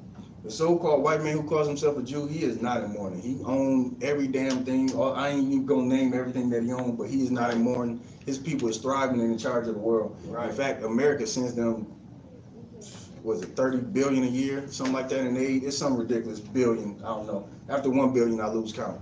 You don't give black people a billion. In fact, he trying to cut off your food stamps in a lot of cities. Right. You know what I mean? He trying to keep you on the bottom as much as possible. Like we went back into school, went back and did some research. I think the aid portion of the budget was maybe 10%.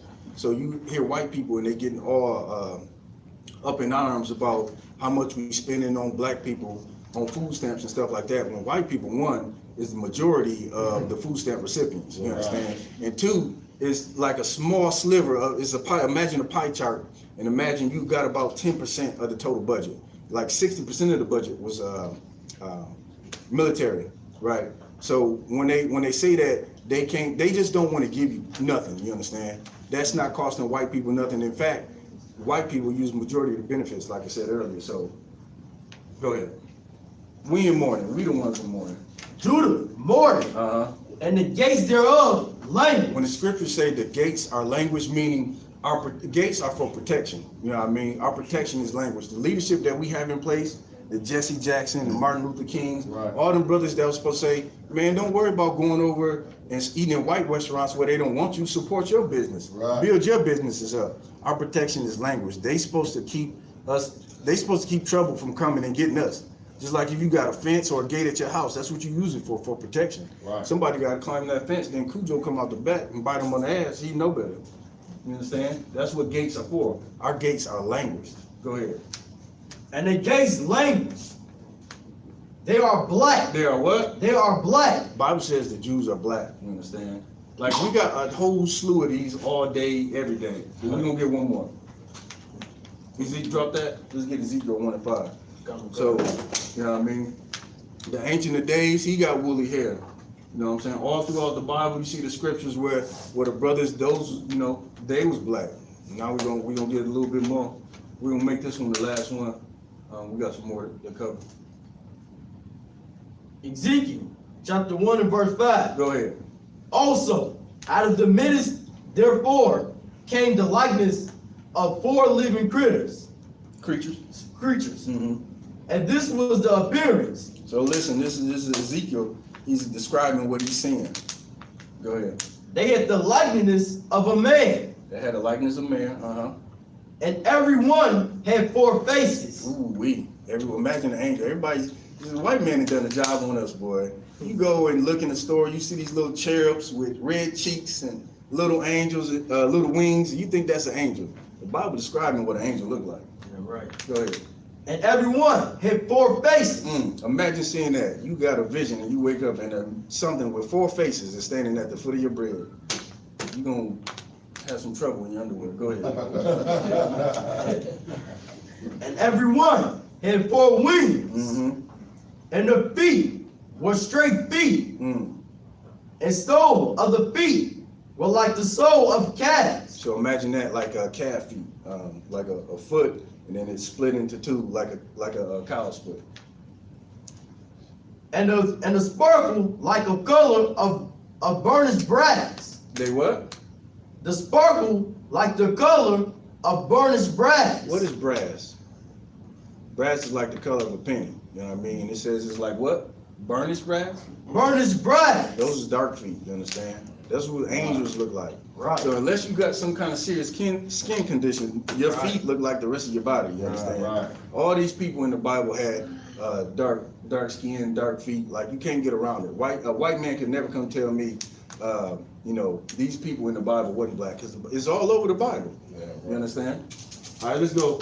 That was pretty much it. Just to kind of let you know, color is in the Bible. Color is important. We go heavy on it because it's a condition in your mind. You've been conditioned in your mind to say I don't need to talk about color. I don't need to talk about race, because white people tell you that. Oh, don't make it about race. It's absolutely, go tell Donald Trump not to make it about race. Right. You understand? Go tell all these people on your job who raising up. I've been on the job before where I've been more qualified for a white man, you know what I mean? But he was came after me and been raised up before me, you understand? It happens all the time. It is about race. And you better make it about race. You better make it about your race, people. You understand? Right. You better make it about race. You better make it about race so much that you start establishing businesses in your own community. Right. You start coming together. If a sister know how to braid hair, you only go to that sister. You know what I mean? That's right. If y'all got a difference, y'all work it out. Whatever it is, whatever we can do in the Black and Hispanic community to come together and build our own mini economy and start keeping these laws, statutes, and commandments, we better do it. That's right. All right, let's get to next. All right, so this continue on with, okay, so you say, why do we think that we're African? All right, you got to understand how we got into Africa, right? So I'm gonna have you read this. It's a little long, but it's all good stuff. So go ahead and read that, Nikashwan. God. In the year 65 BC, the Roman armies of the General Pompey captured Jerusalem. In 70 AD, General Vespasian. So look, Christ actually, Salaki, and I should have put the scripture in here, but Christ told the brothers and sisters, I'm gonna paraphrase it. He told them, after he was gone, y'all get up out of here because the end is gonna be near. You know what I mean? This is prophesied in the Bible. Christ told the Israelites that were in Jerusalem at the time. He's like, when I'm gone, y'all need to leave. You know what I mean? He said the destruction was coming. Sure enough, in 70 AD, keep going.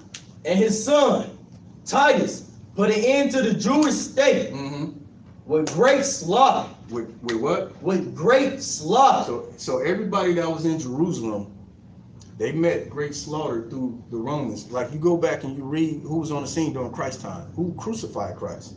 It was the Romans. You know what I mean? Go ahead.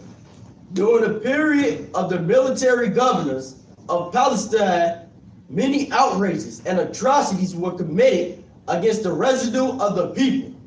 During the period from Pompey to Julius, it has been estimated that over 1 million Jews. That what? That over 1 million Jews. This is documented history. Fled. Hold on one second. You go and read this book From Babylon to Timbuktu. We recommend you go to our website. We got a recommended reading list. Right. You go to the website and you get this book. This is the first book on the list, in fact, because although this brother is not in the school and everything that he say ain't true, what he does do is bring out a lot of good historical facts about what you find. Like this, for anybody that does the research, you can find that Jews fled. If you're a white Jew, imagine a white Jew fleeing into Africa and the Romans pursuing him. You think you're gonna get away? You stand out like a sore thumb in the hot desert with your white skin. You understand? Black people went to Africa. That's how we ended up in Africa, because we were escaping persecution to the Romans. You understand? Let's see, is there any more? You can go ahead, read a little bit more. Oh, that over 1 million Jews fled into Africa, fleeing from Roman persecution and slavery. The slave markets were full of black Jewish slaves. Imagine that, of black Jewish slaves. Imagine that. You can drop that. Take me to the next slide. All right. So right here, you can't see it's cut off, but I'll share for anybody who wanted. It's a name. Can you see the name at the top of that slide? All right. This you can find this map online, right? So I'm gonna break it down. This map is from the 1600s in Africa, right? This is a map of Africa. When you go today, you won't see the same names on this map. But you go and research this, you can pull up the slave coast. So during the transatlantic slave trade, you had the Gold Coast, I think it was the Ivory Coast. You had several different things where they specialize in getting different things from. Well, in this particular instance, this is called the Slave Coast. So a lot of the slave ports and stuff were based in this area, right? What's interesting about this, and a lot of people, if they don't go back and do this research and they don't look at the map in detail, they miss what's right here. That says Kingdom of Judah. Judah was the fourth born son of Jacob. You understand? And that's where you get on the 12 chart sign the Negroes, the tribe of Judah.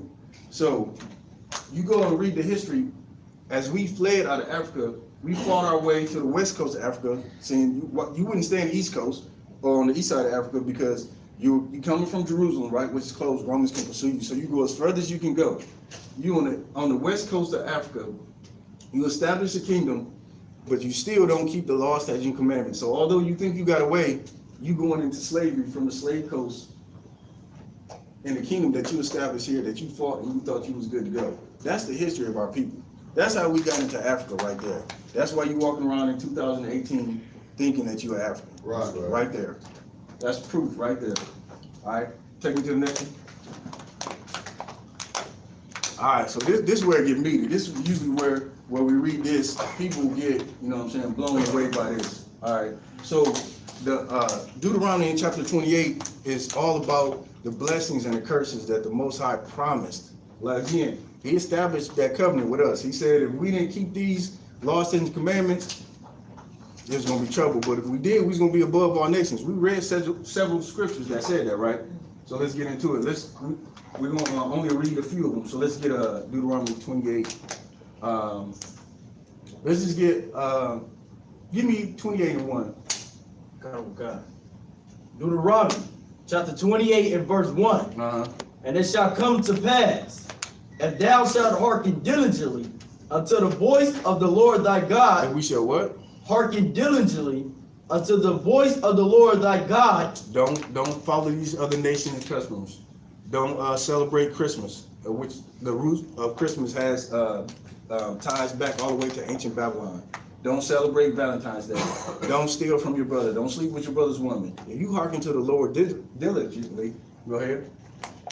Unto the voice of the Lord thy God, to observe and to do all his commandments. One of the commandments. All his commandments. Pay tithes. All his commandments. Only keep the New Testament. All his commandments, which I command thee this day. The Lord thy God will set thee on high above all nations on the earth. Didn't we read that earlier? We supposed to be on high. Like a lot of people that we talk to on the streets, they say, we should just all just come together and all be. I don't want to come together. I don't want to be equal. I want to be what? It's like above. Set thee on high above all nations. I want rulership. I want the white man's position and more. I want to be able to dictate lies and say, you gonna eat, you not gonna eat. Right. That's what I want. Right. I don't know what y'all want, but me and my brothers in here, we want rulership. That's right. And you know what? It's our right. It's our right to get rulership. The Most High guaranteed it for us. If we want to keep his word, you understand? Right. Let's get a couple more, then we're gonna drop down to 15. God. And these blessings shall come on thee and overtake thee, and it shall hold on. And what? It shall come on thee and overtake thee. Like now, don't that sound like I don't want to get Christian on you, but don't that sound like something you hear in the Christian church? I want the blessing to overtake me. Like you really want that though, you know what I mean? You really want blessing. You want your life to change. You want everything to be good, but you don't know why you can't get it. This is why you can't get it. The Most High is telling us right here. Right. Go ahead. God. And all these blessings shall come on thee and overtake thee, if thou shalt hearken unto the voice of the Lord thy God. Blessed thou shalt be in the city. Blessed we're gonna be in the city. And blessed shalt thou be in the field. All right, you can hold that. Yes, sir. Just real quick, and on that point that you was hitting on, that overtake you, if you obey the law, statutes, and commandments, meaning you're not gonna, that's the only thing you have to do. And the Lord is just gonna pour all that wealth that's in these scriptures you're breaking down unto us, because it's gonna be within us to stick together and do the necessary things to bring the kingdom of God. Right, and that's heavy too, because we always like in our school we always go to these little what we call blackly black events, and they got all these great ideas about we need to build an economy, we need to stop killing each other, we need to do this and we need to do that. It don't mean a damn thing unless the Most High has got our back. You understand? Right. And what you got to realize today in America is the Most High does not have your back. He don't, because you're not serving him. You got to serve him for him to have your back. He told you in these scriptures. This is Moses. He got the children of Israel in the wilderness. He just took them out of Egypt with a mighty hand.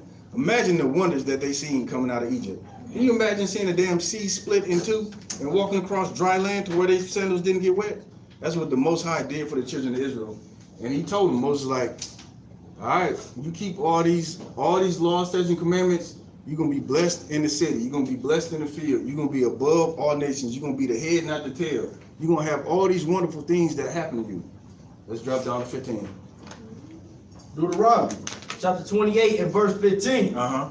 But it shall come to pass, if thou wilt not hearken unto the voice of the Lord thy God, to observe and to do all his commandments. To do one of the commandments. To do all his commandments. The Christian pastor's favorite is to pay tithes. All his commandments. 1, 2, 3, 4. All his You commandments. got to do all the commandments. The Bible says, I'm paraphrasing, if you offend in one, you offend in all. You understand? If you lie, you done offended to the Most High, you done done everything wrong. You know what I mean? So that's why we emphasize that. You got to keep all the commandments all the time, every day, without fail. Like the Most High commanded Abraham, you have to be perfect. That's what it means to be perfect. To each and every day, get out with the intention to serve the Most High. That's right. All right, keep going. To observe and to do all his commandments. And his statutes. And which I command thee this day. That all these curses shall come upon thee. All these curses. And what he do is go down and, like I said, we're not gonna read them all, but he go down and list all. If anybody ain't never read Deuteronomy the 28th chapter, I recommend you go home and read it tonight, because you'll see the direct correlation between these curses and what's happening in America to you and all across the world today. That's right. You understand? Today you can see these curses. Like the people say, the Bible is not something you can live. The Bible is we got a living God. You understand? This Bible is applicable today to everybody. All right. So drop down. Take me back up a slide. Okay. All right. So you see, the kingdom of Judah. We according to this book, we ran out. We got pushed out of Jerusalem. We got pushed into Africa. We ended up on the slave coast in Africa. Now drop me down. All right, take me to verse 68. We're going to show you. You think the Bible's a joke? You think the Bible ain't real? Your slavery is prophesied in the Bible right here. Deuteronomy chapter 28 and verse 68. And the Lord shall bring thee into Egypt again. Hold on. The Most High just went through in chapter 28, 1 through 14. He just said all this good stuff that's going to happen if you keep the commandments. 15 through 68, he said all the bad things. But 68, boy, ooh-wee. Take it again from the top. Deuteronomy 28 and 68. Mm-hmm. And the Lord shall bring thee into Egypt again with ships. So Moses is in the wilderness. They came out of Egypt. If they was to go back to Egypt, why would they need ships? Right. Why would you need ships to go back to Egypt if you just walked out of Egypt? Understand what the Most High said. He wasn't talking to them directly at that time. He's talking to them. Well, that's reincarnation is a whole other thing. But yes, he was talking to them, their descendants. You understand? So your slavery is prophesied. He's telling them you're gonna go into bondage again. You're gonna go into Egypt again, which means bondage. You're going to go into bondage again with ships. Not meaning you're going to walk back to Egypt where you just came from. You and your descendants, you going back into slavery again. Keep going. Oh God. Into Egypt again with ships. With ships. Take me up a slide. Keep that image in your mind. Keep reading. Oh God. By the way wherefore I spake unto thee. Meaning I'm going to take you into slavery with ships. Go ahead. Thou shalt see it no more again. You're not going to see Jerusalem again. We going to establish Jerusalem. We're going to go to war with all these nations. You just came out of Egypt. I'm going to establish you. But if you don't keep these commandments, you're going into slavery again with ships. Keep going. And there ye shall be sold. You shall be what? Ye shall be sold. Black people shall be what? Sold. Hispanic people what? Sold. Native Americans what? Sold. Go ahead. Unto your enemies. Unto who? Unto your enemies. Somebody that you can build a nation with. Enemies. Somebody you can trust. Enemies. Somebody you could eventually, at some point in time, come together with. Enemies. These people that you were sold to were your enemies, according to the Bible. You understand? That's not my word. That's biblical prophecy that says the white man, when you got here, you would be sold to your enemies. You understand? That's why in the Israelite School University of Practical Knowledge, we do not want to come together with the white man. That's right. We do not. You understand? That's why we got such a fierce attitude on the streets when we speak. That's why we try so hard to raise up a stiff-necked people to understand. The Bible is not all love. The Most High is outlining for you what was going to happen if you kept these laws, statutes, commandments, and what would happen if you didn't. Right. You understand? Keep going. Right. And ye shall be sold unto your enemies, For bondmen. For who? For bondmen. Manslave, And bondwomen. and a slave woman. And no man shall buy you. And no African in the history of America has ever came over here and said, give me my people back. Right. What African nation ever came over here and said, they're my people, I want them back? So here's not only proof who the biblical Israelites were, but further proof that you're not African, you understand? Ain't no African nation came over here. Them people that were sold in them slave ships, them was my people. We got land set up for them, we want them back. We're gonna bring them back to this country and set them on high. Never happened, you understand? Read that last part, no man will what? No man shall buy you. Mm-hmm. It's like, you shall be sold into your enemies for bondmen and bondwomen, and no man shall buy you. Ain't nobody gonna redeem you out of your condition, you know what I mean? Right. The only person that can get you out of this condition is the Most High. Right. All day, every day. That's right. All right. So that's it on that. Let me get the next slide. One more. All right. So here go a little bit more history. So a lot of this stuff is floating out on the internet, so you got to be careful. But this was actually in the Library of Congress. You actually go on the Library of Congress website and you can see this. So I was out on the internet surfing and I found this, and it was spelled funny, and I think because at the time of English and everything, it's called the Bands Island. This document, you can go and search that Bands Island, and this is one of the many advertisements. It was found between in the 1780s and the 1790s, Charleston, in South Carolina, right? Notice what it says on the flyer there. What did we read early in the Bible dictionary about Ham? Ham was the progenitor of the dark races, but not the Negroes. So did Africans go into slavery? Not according to this. This says Negroes went into slavery, you understand? Negroes were separate from the Ethiopians, the Libyans, basically Africans, just like it said in the Bible dictionary. So this is further proof. You talk to people and they say, Africans went in, or white people said a lot too. Well, your people sold you. No, my people didn't sell me. All my people were sold into slavery. Africans sold us into slavery, you understand? Right. This is key. Go and research this, man, and you'll find that this one in particular, like I said, is a real advertisement about selling slaves, and they came from Sierra Leone. Go back up to that one slide with the map. You might not be able to see it on the map, obviously, because this is an older map, but I think it's somewhere around this area right here. But go research where Sierra Leone, try to compare it to that Kingdom of Judah map, and you'll find that those slaves, that Bands Island document, at the Library of Congress document, taking it back down, that's true and that's legit. So now you got proof of your slavery being prophesied in the Bible. Right. You got proof of how you got into Africa, and you got proof that Negroes were sold into slavery. So you know who those Negroes are. That's you, man. I don't know what else we got to bring out for you to tell who you are, you understand? All right. Take me down to the next one. All right. So here's the big one, you understand? Here's a big one in the minds of Christians, right? So another reason, this go along with the reason why we think we African, and part of being a curse is your identity is hidden from you. One of the things that they used in slavery was the conditioning. We've been conditioned so much to believe that white people are pious, and right. The standard for people and all this. This is why a lot of black people have Stockholm syndrome, because this image in your mind was fed into you.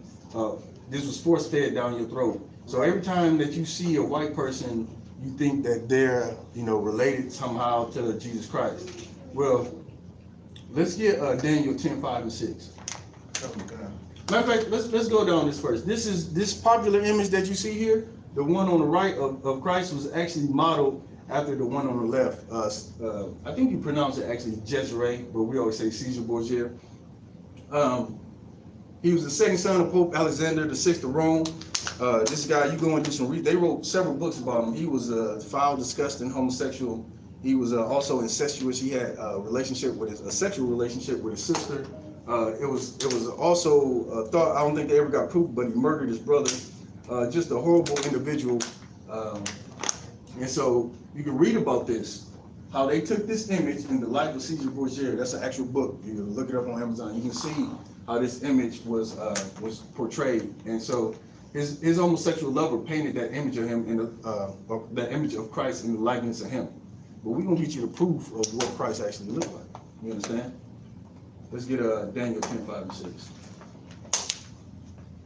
Daniel chapter 10 and verse 5. Go ahead. Then I lifted up my eyes and looked, and behold, a certain man clothed in linen, whose loins were girded. Loins. It's like, whose loins were girded. So this is Daniel having another vision. So Daniel earlier, if you remember, he had a vision about the Most High and his woolly hair. He's also having a vision like this is the Old Testament. You understand? This is the Old Testament. Daniel having this vision. So go ahead. Whose loins were girded with fine gold of Euphrates. Euphrates. Verse 6. His body also like a barrel. Beryl is a color, actually a stone, but usually a green stone. It's like a mineral stone. So his garment was a green garment. Go ahead. And his face as the appearance of light. And his eyes as lamps of fire. And his arms and his feet like the color to polished brass. Of what? The color to polished brass. So let's take a look at this image on the right. He don't have a strong countenance, meaning read that part again about lightning.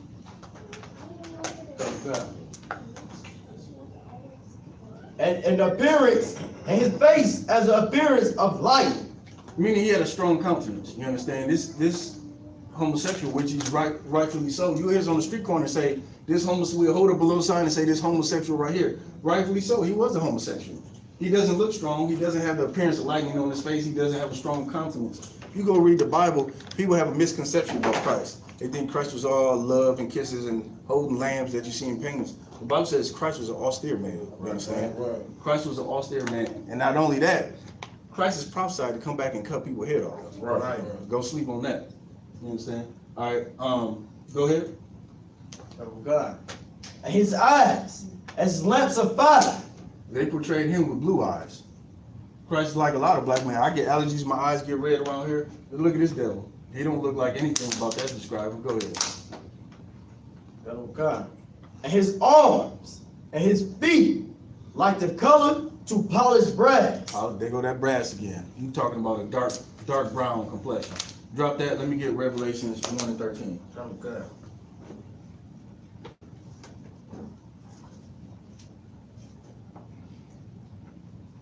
Revelations chapter 1 and verse 13. Go ahead.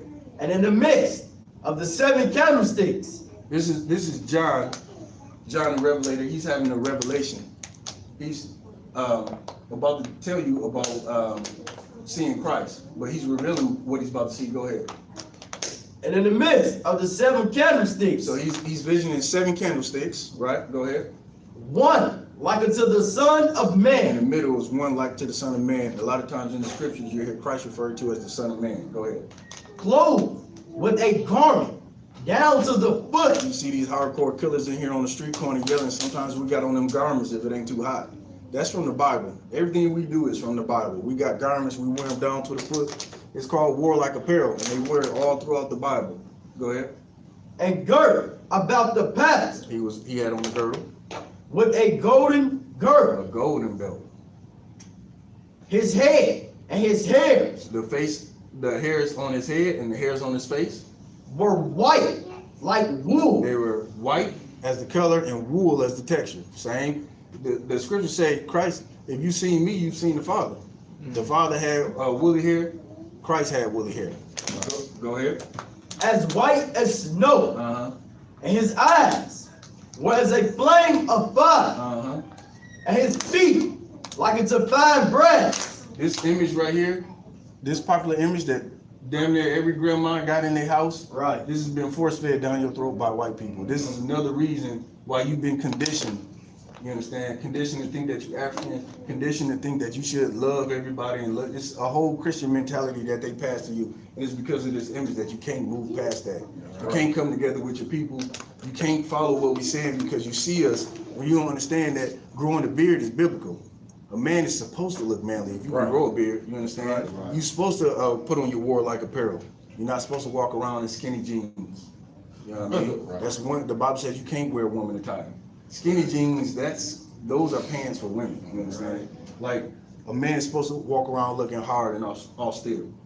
And also be professional and courteous and love his woman at the same time, you understand? Right. We ain't all killers up in here, all the time anyway, so like, but anyway, that's a popular image of Christ there. That's where you get the image from.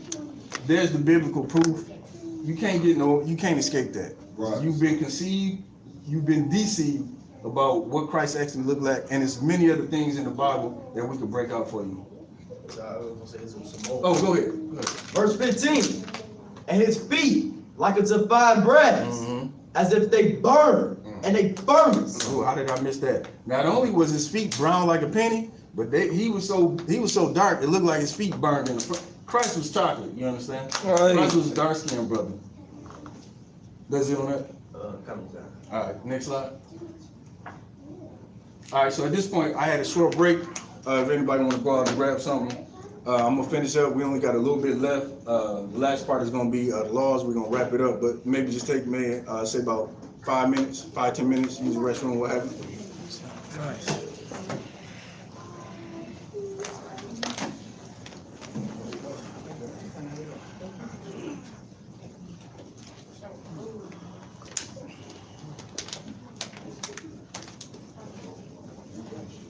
Crazy. Yeah. Oh, Already got my ideas for the next one. Columbus. oh yeah. Yeah. Probably be like top 10. Probably destroy like the top 10 killings Christians say. You know what I mean? They say, what some Christians say, that Jesus can take the wheel. Christians be saying, yeah, things that they say, like they say that Jesus take the wheel. Stuff last night like that. Most Christians say, Look at the devil. don't God do it or something like that. Or Jesus something like that. Never come towards our skin. Oh, speaking to existence. Kind of tall, brown skin. Slim side. Big eyes.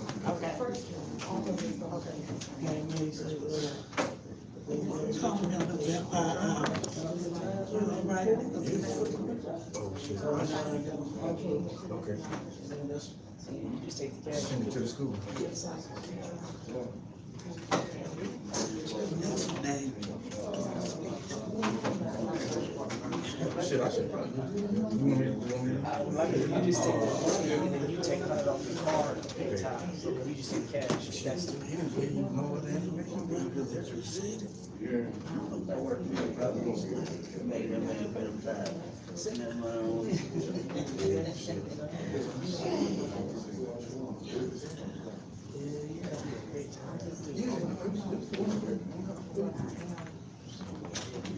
Right up your cousin. My mind found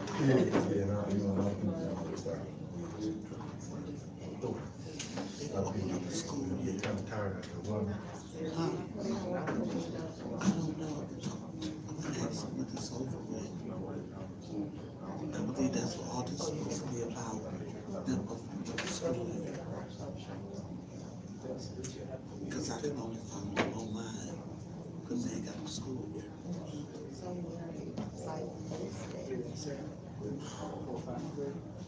New York, Philly, Indianapolis, is a school there. Chicago got a school, Detroit got a school. Atlanta got a school. Matter of fact, this will be the first school in Ohio.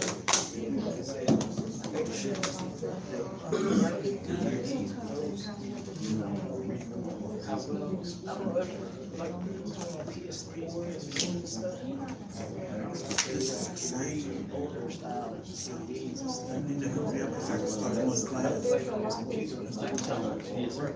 PS4s, like I'm gonna play old style CDs. They do. Did you see that? Like you see that discoloration? You know what I'm saying? When you look at the CD, did you see a discoloration? Like, look at a CD at first, it should be a different color.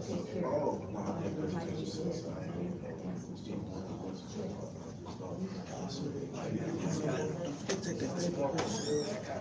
Keep your paper.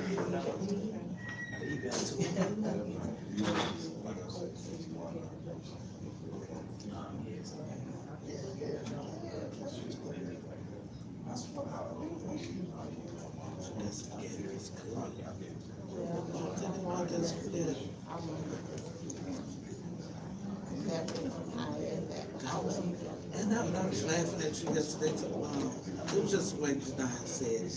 She was like, she was like, no. And she grabbed the White Castle. She gave 4 of them too. Did she? She gave her White Castle. She sure did.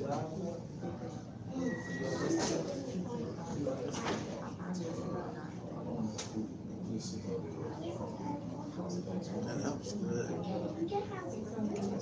knew it was front of my head. So, it was like really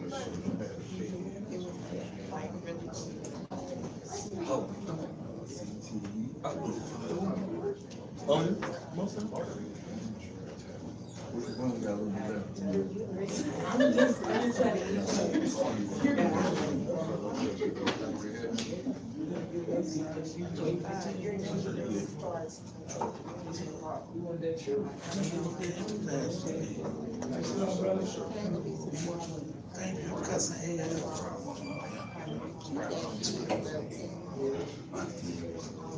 Still, cause you need to be more, what I'm trying to say, be more supportive of your friends. Because if it was her, I'd be there for her.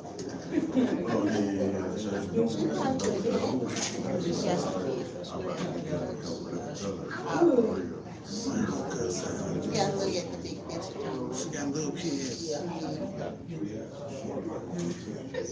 Well, still don't let your phone go to voicemail. This morning, yeah. You still talk to her. I don't have anything else to say. Like that. I probably wasn't intentional. I don't know. The man went to voicemail, but I was downstairs. And when you knock on the door, you stick dollars down and make my phone. Sure was. I carried my phone down, they was sitting on the bed. And my water was running, all I had to do was take my damn.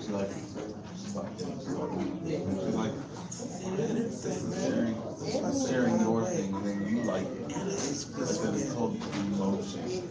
I You want people to share them like. I want that, I want, And she's like, so are y'all talking? Yeah, I see that. So she probably like it.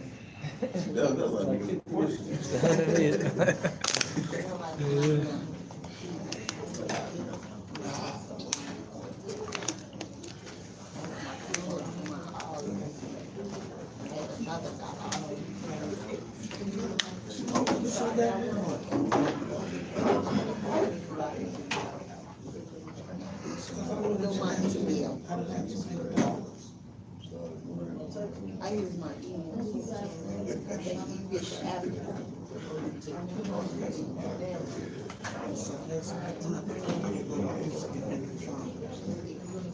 You have to wait for she can.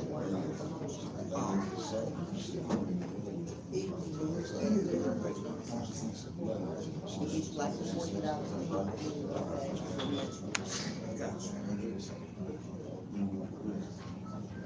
I was,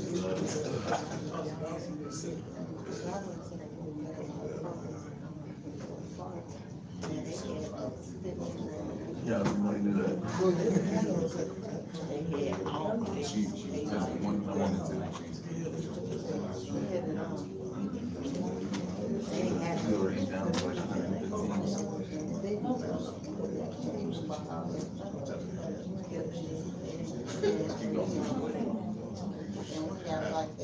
like 115.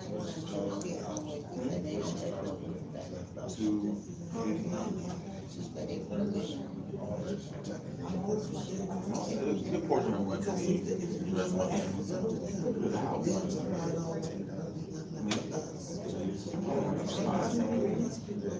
my aunt's at about 10. My grandma got 7. She had a few other remodeling from.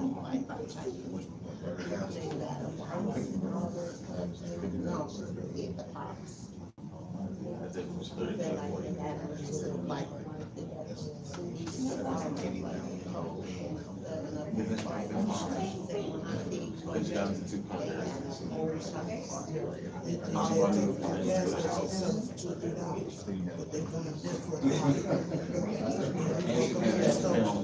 All right, we're gonna go ahead and get started again.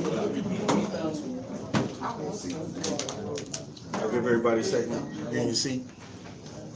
I don't know if it's You about to start back up, I'll be all right. We got some technical difficulties, but ain't no more visual slides anyways in the scripture. So, the next section we're gonna talk about, like I said, there was 3 things I want you to go away with today. We already talked about 2 of those things. We're gonna talk about the last thing.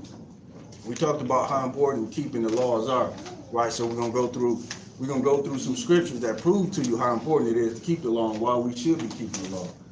The captain earlier asked, why is it beneficial to keep the law? I think we addressed that, right? The Most High said we was going to be above all nations if we kept the law. Right. And so, because we don't keep the law, we don't know about keeping the law, and the pastor tell you not to keep the law, we don't. And so we're in the condition that we are today. Right? All right, so we're gonna go through a few scriptures. This is the last part of the lecture. It's fairly quick, so we're gonna wrap up probably about 20 minutes or so. So like in the Kashwan, you're gonna have to guide me through because we've got some technical difficulties with getting the slide back up. So just yell out the next scripture from there, please. One fundamental questions for Christians. Oh yeah. So this one fundamental question that I have for Christians, right? Like, how do you sin?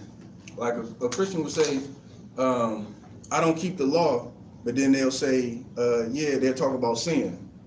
All right, so let's get some scripture that's going to helpfully clarify this for Christians or for anybody who got any confusion about sin. Let me get that first one. Okay.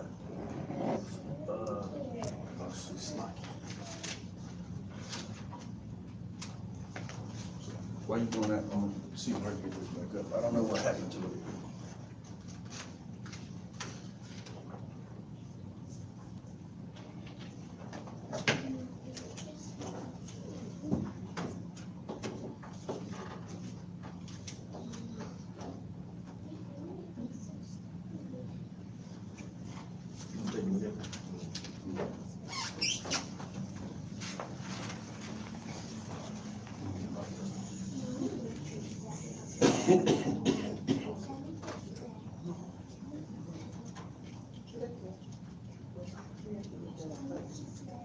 Yes, sir.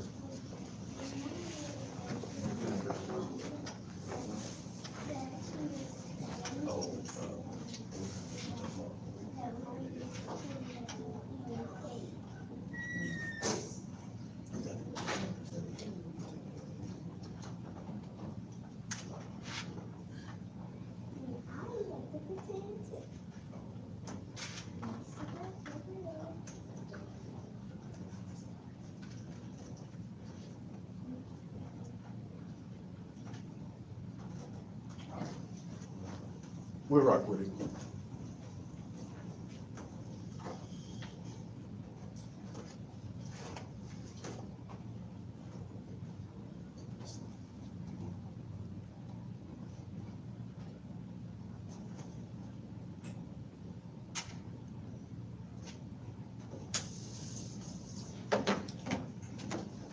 While you, if you don't mind, Kat, you grab that first one while he's working on it. You ready? Okay. All right. 1 John, chapter 3, and verse 4. All right. So the question I ask is, Christians, how do they even understand sin when they talk about sin and they talk about the Old Testament? Let me get that. 1 John, chapter 3, and verse 4. Uh-huh. Whosoever committeth sin, transgression against the law. Transgressive. Transgressive against the law. Read it again. Whosoever committeth sin transgresseth against the law. The Bible says, if you commit sin, you transgress the law. So just think about that for a second. If I commit sin, I transgress the law, but I don't keep the law. So how do I know what sin is? Right. Keep going. For sin is transgression of the law. What is sin? Transgression of the law. Read it again.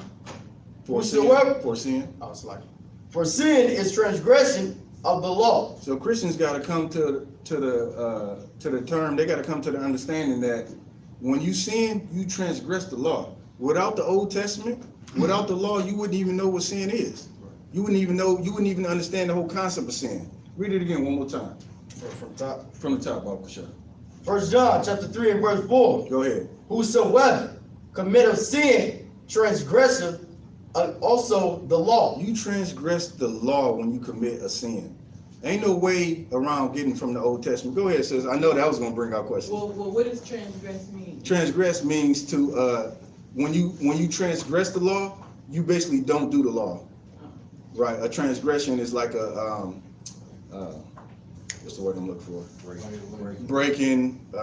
There's another word, but breaking is just as good. You break the law. Violating, I think what I was thinking of. Transgression. When you read it again from the top. Oh God. 1 John chapter 3 and verse 4. Whosoever committeth sin. When you commit a sin, which Christians, they say, yeah, sin, but let's keep going. Committeth sin, transgresseth also the law. You break the law of the Old Testament. The law was established in the Old Testament. Understand that. Keep going. Oh God. For sin is the transgression of the law. For sin, to even sin, you transgress the law. So ain't no way around getting the Old Testament. You can't say that you only follow the New Testament when you talk about sin, because sin is the transgression of the law. The law was established in the Old Testament. It's thought. You understand? I got the definition of transgression. Oh, go ahead. Yes, sir. Transgression, an act that goes against a law. That's plain and simple right there. That's plain and simple right there. When you transgress, when you commit a sin, you transgress the law. All right. So that's one fundamental question you got to ask yourself. If you still following Christianity after this, or you just kind of coming into the truth, trying to learn, you got to understand what sin is. That's one of the main stumbling blocks for Christians. They don't understand that whole concept of keeping of the law in the Old Testament. When here in the New Testament, this is the New Testament now. It says sin is the transgression of the law. Right. All right. So let's get the next one. Let's get that. Salaki. Let's get the Hosea chapter 3 and 4. I'm sorry, 4 and 6. Hosea 4 and 6. Let's get that one. Like, this is a good scripture right here to understand, along with the curses that we read in Deuteronomy, along with the question that the captain asked earlier. Is like, what's the benefit of keeping the law? Like, this is important for us to understand. That's why I said there's 3 things you got to go away with. And this right here, you know what I mean? Being an Israelite is cool. You know you're an Israelite, that's cool. There's a lot of people out on the streets. We talk to people all the time. Yeah, I know I'm an Israelite, cool. And they go smoking, puffing on a cigarette, or smoking weed, or selling drugs, or whatever it is. Like, just having the knowledge and understanding that you're an Israelite is not enough. The Most High called you for more than just an identity. You understand? He called you to keep these laws, statutes, and commandments. So we're going to get this. You got that? Oh God. Go ahead. Hosea chapter 4 and verse 6. Go ahead. My people are destroyed for lack of knowledge. That's a heavy scripture right there, because we don't know how destroyed we are. Like, we don't know how good life can be. We only see life, you know what I mean? We see coming together with another nation and getting a small piece of the crumb as, you know what I'm saying, something good. But we destroyed for lack of knowledge. If we had this knowledge, we wouldn't be trying to get a piece of the pie. We'd be trying to eat the whole damn pie, you understand? That's right. We'll be baking the pie and everything else. Go ahead. Oh God. My people are destroyed for lack of knowledge, because thou hast rejected knowledge. You've rejected the knowledge of these laws, statutes, and commandments, you understand? You rejected the knowledge of being an Israelite. You rejected the knowledge of being a holy people, a separate people that the Most High set aside to be his favorite, to have a bond and a covenant with him. And thou hast rejected knowledge, I will also reject thee, that thou shalt not be priest He will do what? That thou shalt be no priest to me. And we supposed to, according to the scriptures, Israelites, you see us up here, we are the true priests. You understand? We the ones teaching the truth of the Bible. He said, you're not going to be a priest to me. We're supposed to be a nation of kings and priests according to the Bible. Right. You understand? Any more on that? A lot. Oh, go ahead. Go ahead. You said the 6, right? That thou shalt be no priest to me, seeing thou hast forgotten thee the law of thy God. The what? The law of thy God. What we've been talking about? Go ahead. I will also forget thy children. He shall what? I will also forget thy children. Them brothers and sisters in the ghetto of Cincinnati. I will also forget thy children. Them brothers and sisters in Chicago, on the reservations, in the barrios, in the ghettos, all across America, all across spread out. The Bible says the Israelites will be scattered to the four corners, all across America, all across the world. Salaki. The Bible said we're going to be scattered and we're not going to have our identity. And the Most High just said He's going to forget our children. Meaning all your descendants ain't nobody. You're not going to know who you are. This all this is biblical prophecy, you understand? All this is ordained by the Most High to get us back to following Him. Any more on that? Verse 6. Oh, okay. Most High in Christ. Throw out for that. All right. Let's drop that and take me to Matthew 5 and 17. That was a heavy scripture because a lot of people, like I said, they had the knowledge of being an Israelite, but they don't understand, the benefits of being an Israelite. The benefits of being an Israelite is that the Most High will not forget you as a people. He will not He will not do away with us. Like that covenant that He has with us is forever. It's for generations. You know what I'm saying? Matthew chapter 5 and verse 17. Go ahead. Think not that I come to destroy the law. This is Christ talking. Go ahead. Or the prophets. Christ said, I didn't come to change anything about the law or the prophets. I didn't come to change the doctrine of the prophets of old. I didn't come to do away with the law. A lot of Christians, they'll say, oh, Christ, He came and He fulfilled all the law, so you ain't got to do it. That's asinine. He came here to be the example to show you how to keep the law, to show you that you can be perfect like the Most High commanded Abraham. The scriptures also say Job was perfect. So there's more than one perfect man in the scriptures. You go back and you read them scriptures, the brothers were referred to as perfect. Perfect is, like I said, not being some highly ho roller that think that they, basically a hypocrite. Being perfect is keeping these laws, statutes, and commandments. That's right, that's right. Go ahead.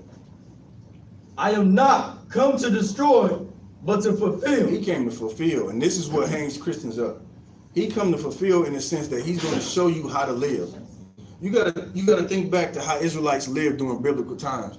During biblical times, Israelites would go sin and then they would bring a dove or they would bring a lamb. And instead of trying to keep the law, all they would do is offer up the sacrifice to atone for the sins. That's what you did in the Old Testament. Right. You atoned through your sins through a sacrifice. Most High got tired of that. He said, ain't no more sacrifice for you. You done broke that covenant because you done broke the covenant with me because you don't want to keep these laws, statutes, and commandments. So Most High said, I'm done away with all these blood sacrifices. There's only going to be one more sacrifice. That's going to be Christ. That's the only way. And Christ came here to show you how to live. He was the man that said you don't have to kill your brother. You don't have to sell weed. You don't have to do none of the wickedness that we do here today. He was the model citizen for us. Right. He was the most perfect brother. You understand? All right, keep going. Okay. Verse 18. For verily I say unto you, till heaven and earth pass. To heaven and earth pass. Meaning all this is going to be, all this that He's speaking is going to be in effect until heaven and earth pass. And guess what? The scriptures say heaven and earth ain't passing. Go ahead. One jot or one tittle Tittle, one dot of the I, one cross of the T. shall in no wise pass from the law. Nothing's going to change about the law. Nothing is going away. Till all be fulfilled. All be fulfilled. To you blacks, Hispanics, and Native Americans, keep these laws, statutes, and commandments all day, every day, without fail. Any more on that? Verse 19. Whosoever, therefore. Oh, this is good. Listen up to this. Whosoever, therefore, shall break one of these least commandments. Break one of the least commandments. You tell a white lie. Shall teach men so. And so like read that part again. God. Whosoever, therefore, shall break one of these least commandments, and shall teach men so. And teach men what? And teach men so. Don't keep the commandment of the Sabbath. That's the commandment. Ain't going to church on Sunday. You breaking the commandments. You supposed to have your Sabbath on the Saturday, not the Sunday. That's right. Who teach that? Your Christian pastor teach to have Sunday, and he got that from the white man. That's right. The white man, the Roman Catholic Church, changed the Sabbath day from Saturday to Sunday. Go ahead. They teach men to do so. They teach men to break these commandments. Keep going. He shall be called the least. And The what? He shall be called the least in the kingdom of heaven. Your TD Jakes is gonna be cleaning my toilet in the kingdom. You understand? As a Salakia. I ain't gonna say that. I'm gonna have slaves for that. TD Jakes is gonna be sweeping the streets. All these highfalutin pastors, the Bible prophesies, it says what? They're gonna be what? Should be called the least in the kingdom of The heaven. least in the kingdom of heaven. Meaning when Christ come back and rule this earth and establish the kingdom here on heaven, all these pastors that was high up and taking money from the congregation and not being shepherds over their people like they're supposed to, they're gonna be called the least in the kingdom. You understand? You're gonna look at them like you look at bums on the street today. They're gonna be asking you for money. And if you're a good brother, you'll give it to them. But just understand that they position and how they got it. Because they didn't lead the flock. You understand? Any more on that? Okay. But whosoever shall do and teach the same shall be called great in the kingdom of That's heaven. right. We're gonna be called great in the kingdom of heaven for sharing this information with you. You understand? So you want to hold questions? Hold the questions to the end? Yeah, I mean, we got time. Oh, yeah, we got it to, oh, slide, what time? Oh, yeah, we got it to 2:30, so we got a little bit of time. But I only got a few scriptures left. I'm gonna get through them real fast, and then we'll hold it for questions. So let's drop that. Let's get, let's get Romans 6:1 real quick. We're gonna kind of go through these a little fast, and then I'm gonna save some time for questions.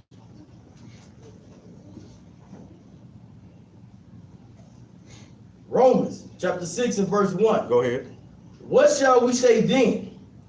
Shall we continue in sin? Shall we continue in sin? This is the question. This is a question. He's like, shall we continue in sin? Go ahead. And grace may abound? That grace may abound. You hear a lot of that from Christians. They say, we under grace. We always under grace. Grace is lasting forever. When in actuality, grace is more like a time period. It's like you pay a bill, you pay your insurance late. You have a grace period. You get into an accident 15 days after you pay your last insurance, they'll cover you.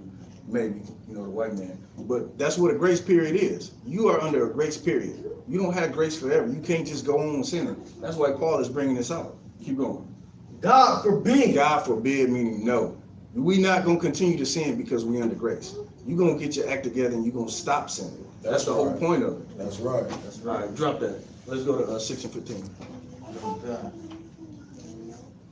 You're not going to be trying to offer up a sacrifice for your sin because you can't sacrifice anymore. And you can't just keep asking the Most High for forgiveness and not truly repenting. Right. That's another thing that Christians got in their mindset of repentance. It's like, I'm going to pray and I'm going to be forgiven. No, repentance is you pray asking for forgiveness and not doing it again. That's right. That's repentance right there. Romans 6 and 15. Go ahead. What then? Shall we sin? Because we are not under the law, but under grace? Right.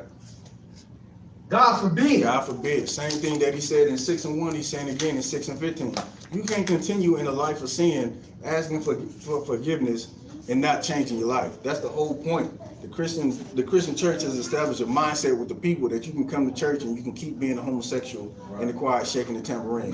Break down also what it means to not be under the law. Right. So and here's the confusion too. So a lot of people they say, well, Christians got this mindset where they say,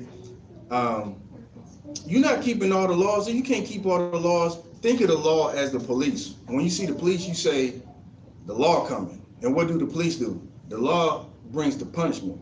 So you go back and you read in the Old Testament, if you were caught in sin, I'll give you a perfect example, and I don't have the scripture in front of me. When they caught the lady in adultery, right? They caught the lady in adultery, and they were bringing her to the forefront of other people, and they were about to stone her.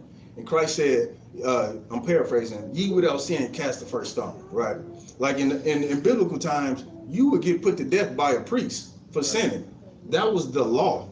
That's the punishment of the law. That's the punishment for not keeping the law. Right. You were put to death for committing sin, just like they were going to stone that sister. You understand? So that's the whole point of being under the law. You're not under the law. you go and sin, nobody's coming to your house to put you to death at this time. Right. But you better believe when Christ come back, you're gonna be put to death. It's biblical. Yes, sir. That's the grace period right there. Yes, From sir. The time that he left until when he come back. Absolutely. And you touched on it when you said he coming back to cut heads off. Right, right. Like if you don't know, like you gotta get in these scriptures with us in these classes, and you'll understand that Christ ain't coming back to hold hands and kiss babies. Christ is actually talking about coming back. Those that didn't want to serve him, bring him before me that I may slay him. That's You right. understand? That's in the scriptures. You got your done. I just wanted to note that that story was John 8 and 4 through, John 8:4. yeah, for the woman. So anybody that's interested in, if you haven't read that story, John 8:4, you're going to read the story. And that's what happened during biblical times. They were under the law. Those were the punishments of the law. You understand? Go ahead. Oh, you got a question? Go ahead. I'd like to if I may. You mentioned that the Christians teach it's okay to be a homosexual. In fact, that's the minister of music. Right. And this and that, breaking the law. And all you have to do is pray. Right. Isn't there a scripture that say the prayers of those who sin are an abomination? I want to say something. Damn right. Damn right. And I don't know it off the top of my head, but that's in the scriptures too. You got it, Kodash? Proverbs 28, verse 9. Go ahead. Say it again. I think that's Proverbs 28, verse 9. Proverbs 28, verse 9. Let's get that real quick, and then we'll get back. There's so many different directions we can go. You say, you know, Christians will say, well, God love the sinner. Now, we got scriptures we're pulling here that blow you away. The Most High hates sinners. He hates sin and he hates sinners. That's in the scriptures. That's right. Was it? You said Proverbs? Proverbs 28, verse 9, and John 9 and 31.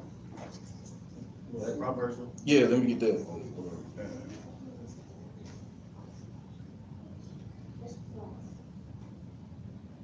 You got it? Go ahead. Go ahead when you got it. Proverbs. Oh, sorry. And that woman that Christ saved from being stoned, she was married to a man. That's right. Right? And the marriage, according to the scripture, was the actual act of them coming together. Right. And having a union. Right. So like in today's society, they teach our women, another thing that really throw our women off and our men as well, is that as long as you don't go to City Hall and sign a piece of paper, it's not considered marriage. Right. But in the Bible, when people got married, they actually had intercourse. Right. And that's the thing that solidified marriage. So every man you sleep with becomes your husband, and you're not allowed to have another one. So now everybody knows that sex is marriage. Right. So you can't jump from one man to another. That's right. And likewise, a man can't sleep with another man's woman. Right. And that sister was caught in an act of adultery.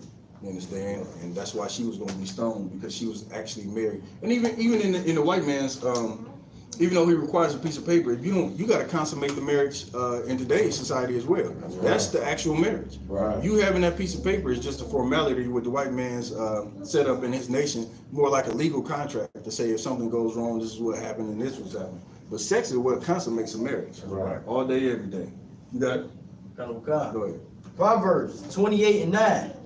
He that turneth away his ear from hearing the law. That from turn away his ear from hearing what? From hearing the law. Where we at again? Proverbs 28 and 9. Okay.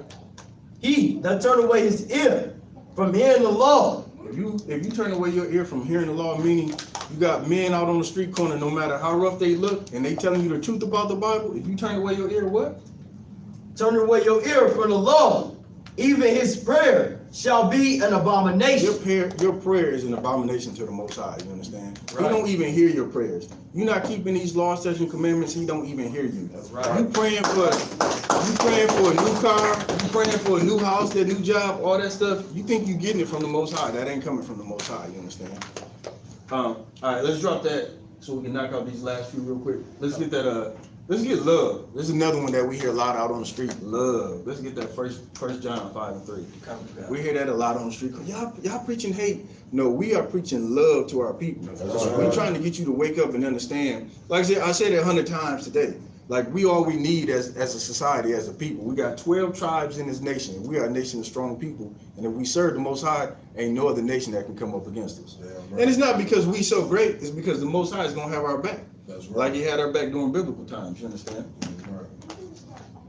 First, Yeah, I'm ready. 1 John, chapter 5 and verse 3. Y'all preaching hate. Y'all preaching hate when Christians don't even know what love is. Everything that you think you know is defined in the Bible. We're going to define what love is according to the Bible.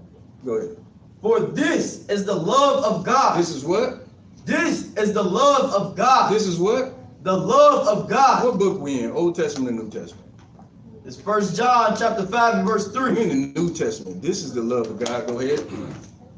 For this is the love of God, that we keep his commandments. That we what? That we keep his commandments. Where are your commandments found at? Your commandments is found in the Old Testament. You can't throw away that Old Testament and think that you serve the Most High. That's right. That's it on that? His commandments are grievous. Go ahead, go ahead. And his commandments are not grievous. You come to us, we're going to teach you how to keep them to where you don't feel like you're killing yourself. You understand? Right. Everybody think it's so hard. You think that you got to go and, I don't know what Christians think nowadays, but serving, the Bible says, serving these, following these commandments is not grievous to you. Right. In fact, you talk to these men in here, their life is better for serving the Most High. Right. All right, let's get that John 14 and 15 real quick. God. And move through these last few.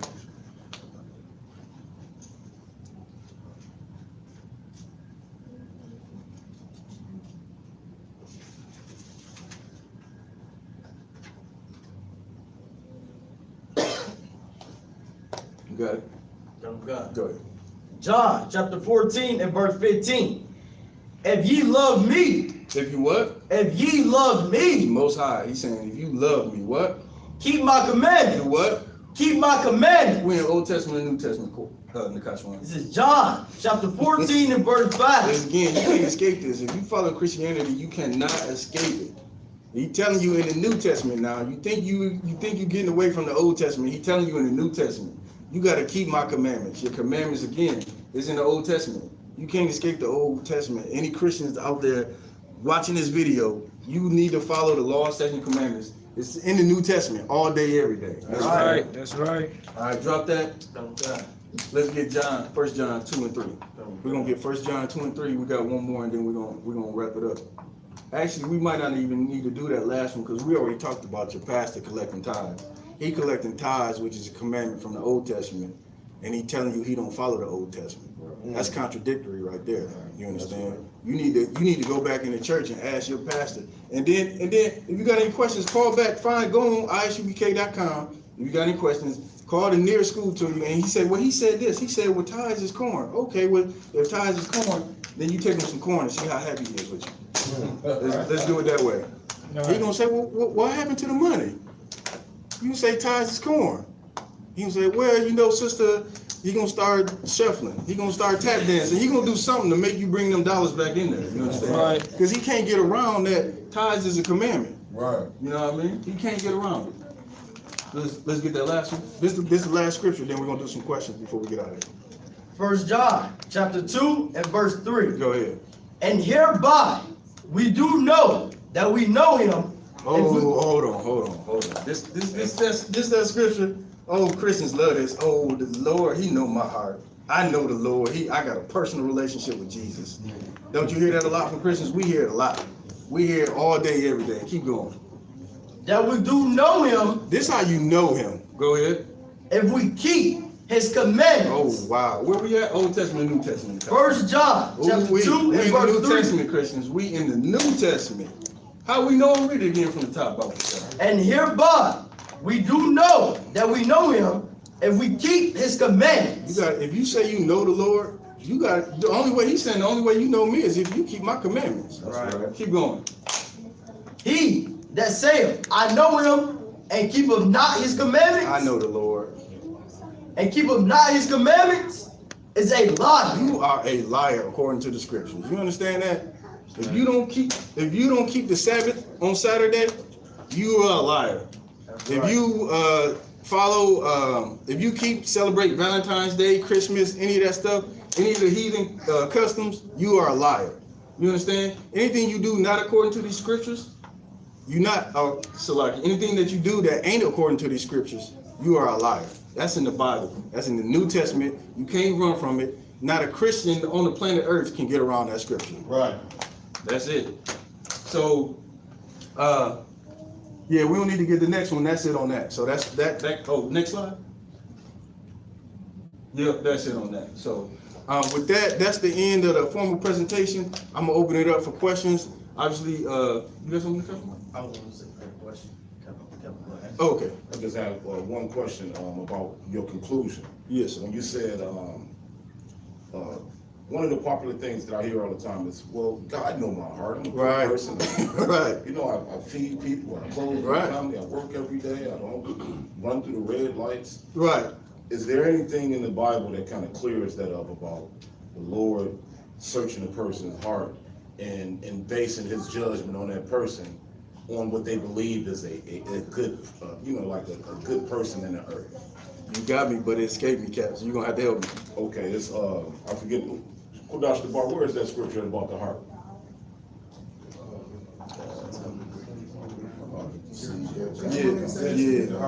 Yeah. That's the one I want. Because that's a lot of things, that's what I hear a lot of our sisters say immediately when we go into the law and what's required of them in order to be accepted by the Most High. Right. They immediately go to that, God know my heart. The heart deceived among all things, is that it? Yeah, the heart is deceitful. Amongst all. You got it? Oh, no, sorry. Jeremiah chapter 17 and verse 9. So listen, the captain brought it out. This is for everybody, like we was talking about. Like the scriptures say, you know me if you keep my commandments. And a lot of people, they say, well, I know the Most High. I got a personal relationship with Christ. You really don't. We're going to tell you why. The heart is deceitful above all things. Your heart, meaning your mind. Yep, when it says heart in the scriptures, your mind. That's what it means. Your mind is deceitful among all things. The things that you think you know about these scriptures, you don't actually know. You're deceiving yourself thinking that you know the Most High. Because you know when you go home, you're lying, you're smoking weed, you're selling drugs, you're sleeping with another man's woman, you're doing all kind of wickedness, you know what I mean? You got closet homosexuals in the Christian church, all kind of filth and nastiness going on. Their minds are deceitful above all things. Right. Go ahead. And despitefully wicked. And what? Despitefully wicked. Also. It's like, and desperately wicked. Like I just said, it's all kind of abominations going on behind the scenes. Like, a lot of these holy rollers, they go to church and they put on one image and go home and be monsters to their husband, or sleeping with, people in the congregation that don't belong to them. You know what I mean? So that's, go ahead. Anyone else? It said, who can know? Who knows? Who knows what's going on behind these doors? But it come out, give it enough time. Yeah, Eddie Long, he come out. Next to be TD Jakes, he's gonna come out with some on him, some kind of nastiness he got going on. You know what I mean? So who knows what's going on with these people in their mind? They deceived above all by their mind, thinking that they following the Most High, but they ain't. You understand? I'm sorry. Yes, sir. You got it, sir. Just a little bit more, because it kind of clear up that how the Lord judge you. Gotcha. The sister say, he judged me by the heart of a brother. Yeah. And the Lord tells you what he judged you by, and it was on the topic of the law. Gotcha. Go ahead, sir. Verse 10. I, the Lord, search the heart. He searched your heart. Meaning, there's another scripture, and I'm paraphrasing, there's another scripture in the Bible that says, the Most High, you do things behind closed doors, but the Most High eyes is 10,000 times brighter than the sun. You understand? Meaning you're not getting away with nothing. You think you got something going on, but the Most High see it. And not only do he see it, he knows what's in your heart. Read that part again. He search what? I, the Lord, search the heart. He search your heart. He knows what's in your mind. He knows what you're thinking. You understand? He knows what's going on, and that's why he the Most High, and that's why he passes out judgment. Right. You think you got away with something, and you get judged, you get punished for it. Man, why did that happen? And then you think back, you're like, oh, because I was a wicked bastard. That's right. That's why. Right. Go ahead. I, the Lord, search the heart, and I try reverence, even to give every man according to his ways. That's heavy right there. He gonna give you according to your ways. So he go in your heart, in your mind, and he see what's going on, you're gonna get judged that same way. It's gonna return onto you the same way that you're thinking about it, you understand? The same way that your actions, it's coming back to you. You go out and kill somebody, don't think that you ain't gonna get murdered down in the street. It's gonna happen. And according to the fruit of his doings. And the fruit of his doings. That's heavy right there at the water for that. The Right. fruit of your doings, you understand? Like you can't get around it. Eventually it might not happen today. I think there's even a scripture about that, just because how I go, Salak, I'm paraphrasing, but you might not get punished today. Your punishment is coming. You That's understand? because judgment when it comes speeding. That's Right, what- Captain knows. He Captain 13,000, so you know what I'm saying. So. Any more questions? You got any, Councilman? So like, I had a question if I could, like you talking about, the Lord don't hear the Christian's prayers, but a Christian to say, I pray every night, you know what I'm saying? Right. You pray, what's the difference between you praying and me praying? Cause I feel like I'm talking to the Lord when I'm in my room at night on my knees, on my bed. Right. So what's the difference? Well, I mean, that scripture we just read is really perfect because Christ, or the Most High, already know what's in their mind and in their heart. They sitting there praying, you know what I mean, thinking that they, I don't know what you're praying for nowadays. They praying for, you know, that top executive job or, you know, a new car, that CTS or whatever, you know what I mean? But they prayers ain't being answered or heard, you know what I mean? So that's basically it. I didn't know if you wanted, like, if you meant something else by that or that was it. Yeah, your prayers is not being answered. You got it, sis. So I know earlier you said something along the lines of God not loving a sinner. Yeah.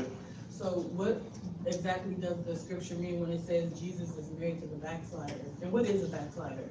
A backslider, I think that's more of a Christian term, if I'm not mistaken. You want to, Captain about? If I may, a backslider can only be Israelites, because the law, like he touched on earlier, was only given to Israelites. So when it's talking about Christ is married to the backsliders, if you read Matthew 15:24, and I love that scripture where he's playing his day on who he came for. Right? He said, I am sent not but into the lost sheep of the house of Israel. Right. So the only people that's capable, like he said, he showed his word unto Jacob, his statutes and his commandments unto Israel. He have not dealt so with any other nation, meaning the only people capable of backsliding, transgressing the law are the Israelites. So Christ being married to us is a perfect precept for everything he said in the Bible, who he came to rescue, which is us that had lost our way and have slowly but surely backslid and been indoctrinated into these other nations. And so Go ahead. No, you got it. And if I could, not only, okay, the Lord does love us as a people, but he hate what we do. He hate when we shoot one another. You could love your child. People say this to their children all the time.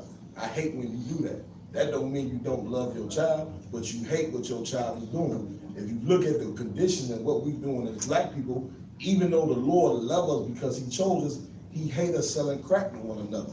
He hate our women committing abortions. Right. He hate our actions. So you can love and hate somebody at the same time. Right. And the Lord, and not only that, because of the things that we're doing, the God that loves us has turned our back on us. Right. And that's what we have to examine. Everybody look at slavery and examine slavery. Noah was held, 100 million of our people was killed.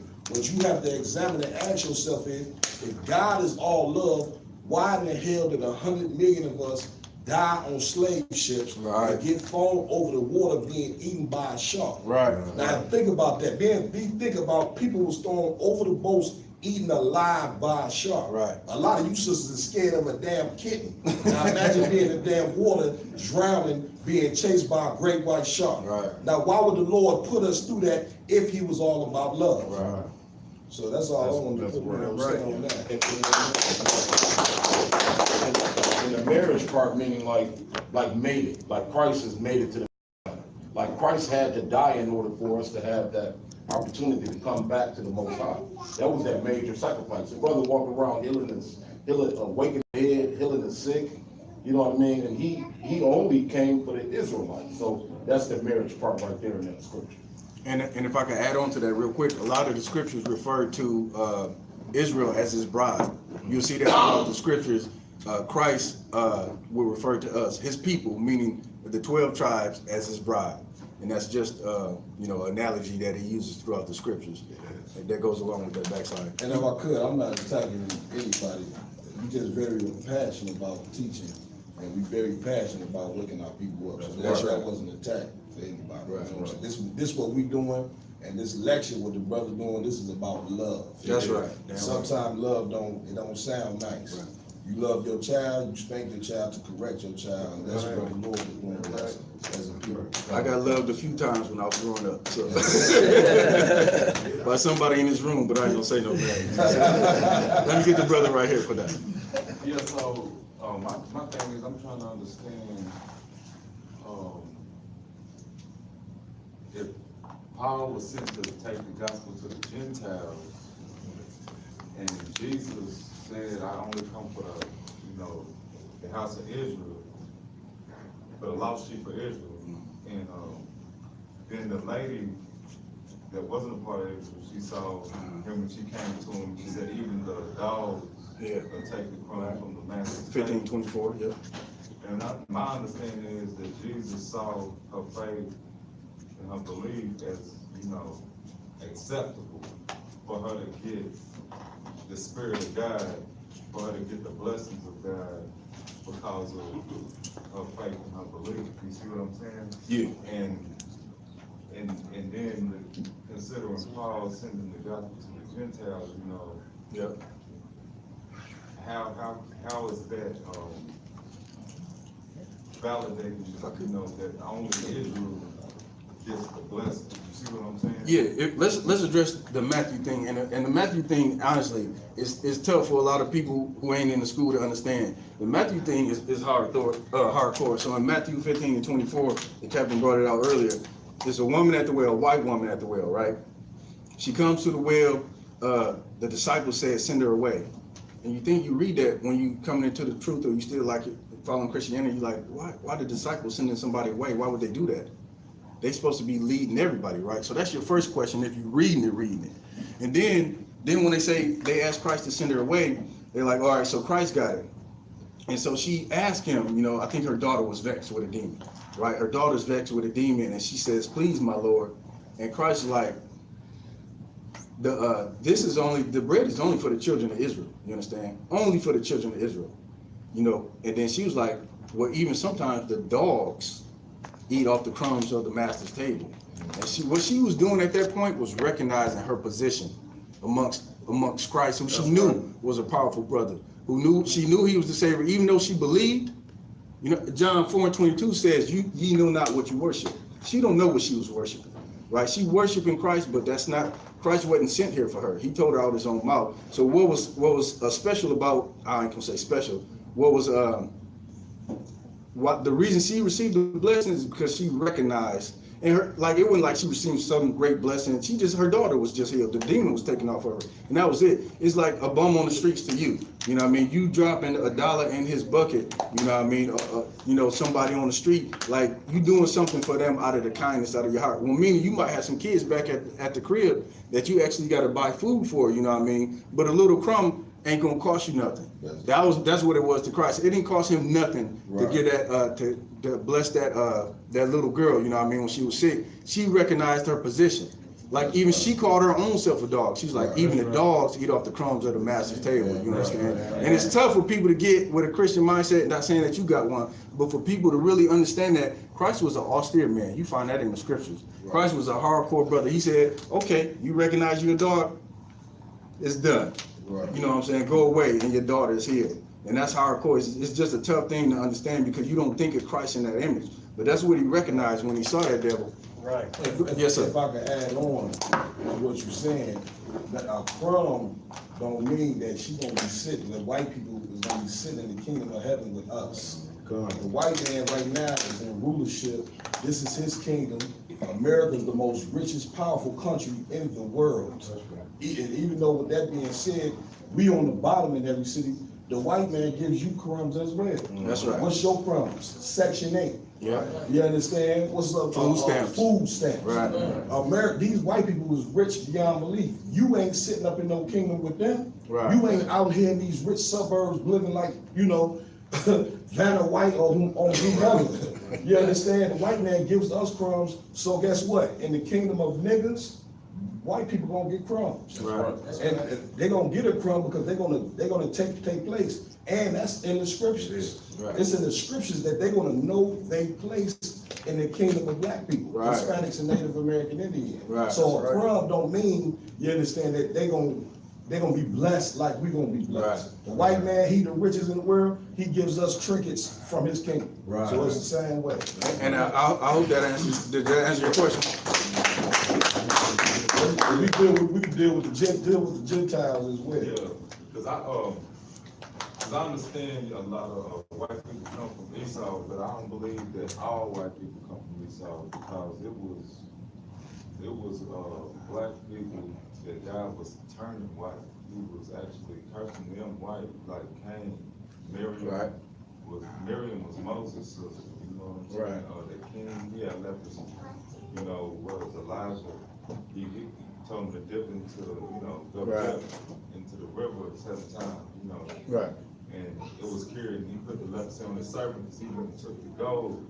You see what I'm saying? Let me clear that up for you. So, like, and it's more when you think about well, we're tackling the Gentiles next, but to that specific point, like, she was still an Israelite, no matter her color, you know what I mean? Like, okay, we got some brothers in the school that you'd be like, damn, we sure we need to let him in? You know what I mean? It's brothers in the school, like I said, the scriptures say, my people are a speckled bird. So just because someone, even in the scriptures, was turned leprous, that's still an Israelite. So you can't look at skin color. Like, when people come into the school and their complexion is questionable, we don't say, we ask, what was your father? You know what I mean? Because according to Numbers 18 and 2, you are the seed of your father. So no matter your complexion, even if you look white, like, okay, for instance, what's the sisters? They used to do that sister show. Right. They look black, right? You would think that they Israelites. Their father is white. Those are not Israelites. They white people. You know what I mean? So you can't really look at skin color per se and say, you know, just because she was turned leprous, now she's a white person. No, leprosy was a punishment for her, but she was an Israelite from the beginning to the end. And then, so the Gentiles, real quick, because we almost out of time. The Gentiles break down, which is a ton of scriptures on Gentiles. But what you got to understand, once you go back in the Old Testament, you'll see. I'll give you one example. If you were not circumcised on the 8th day, like, you were kicked out of the kingdom, right? You were no longer considered an Israelite. If you missed one Passover, just one, you was commanded to make the Passover every year. If you missed one Passover, you were kicked out of the nation. So imagine a whole, you know, several generations of Israelites that, for whatever reason, were kicked out of the nation. They went and lived in Greece. They went and lived in, you know, all over. You know what I mean? They was all over the place. And so what you will find is those people were referred to as Gentiles. Matter of fact, we're gonna get that, and then we're gonna end it real quick. Right. Let me get Gentiles in the Bible dictionary. So we're gonna get the biblical definition of Gentiles. You know what I mean? And we're gonna break it down for you so you get some understanding. Because you talk to Christians, and the first thing that they want to say is they'll read, and he shall teach all nations, or he shall go. And Paul was real heavy in going out and teaching the Gentiles. Well, we don't see what Gentiles are talking about. Right.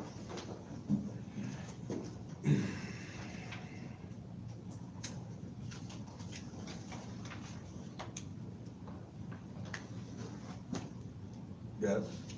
Okay. No sweat. I'm dating for a minute. You know what I mean? Does that question more or less come from, like, just trying to? Because I had the same questions coming into the school. Yes, sir. If I could, I wanted that scripture on seeds of the Father, that's Numbers 1 and 18. 1 and 18. So like I said, 18 and 2, but it's 1 and 18. 1 and 18 is Numbers. You go and read that scripture. It tell you about how they decided the lineage of their people through their father. You know what I mean? They established the houses through their father. So nothing against moms, but with anything, even in nature, the seed come through the, you know what I'm saying? You go plant an apple seed over in China, it's still gonna be an apple. It's not gonna come up an orange. The seed is what makes the individual. Whether it's a green apple, red apple, right, blue apple, it's an apple. It's still an apple, right? You are the seed of your father. But we're gonna get this Gentiles breakdown real quick, and we're gonna end it because I think we're out of time. Romans 9:3-5. My brethren, my kinsmen, according to the flesh. Because he said Paul said was going to the Gentiles. Yeah. That's what I'm saying right there. Okay. Go ahead, you got it. Gentiles. So this is, again, this is not something that we wrote. This is white people went and identified what they saw in the Bible, and this is what they found. Is the ordinary term for Israel. Is the what? Ordinary term for Israel. Usually means a non-Israelite people. Usually means a non-Israelite people, but that don't say no. No, it should be more. Yeah, it should be more.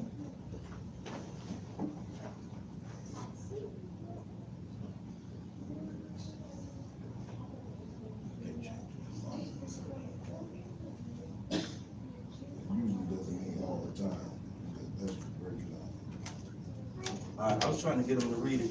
So like anybody got a compact in here? I ain't gonna worry about it. But so you go and read this. It's probably not highlighted, but you go read the Bible dictionary, and it says Gentiles were sometimes non-Israelite folks, but many times in the scriptures, Gentiles means Israelites who were kicked out of Israel.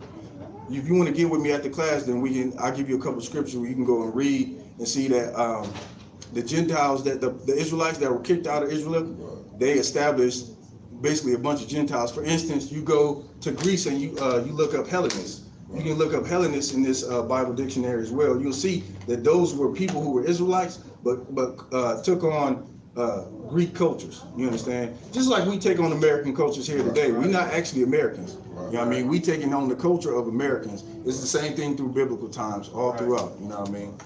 But let me get with you after this, and then I'll get you them few scriptures for you though. So with that, we out of time. I appreciate everybody coming out. I appreciate the support. We're the ISUPK. We started 1 West 125th Street, and that concludes the lecture. So.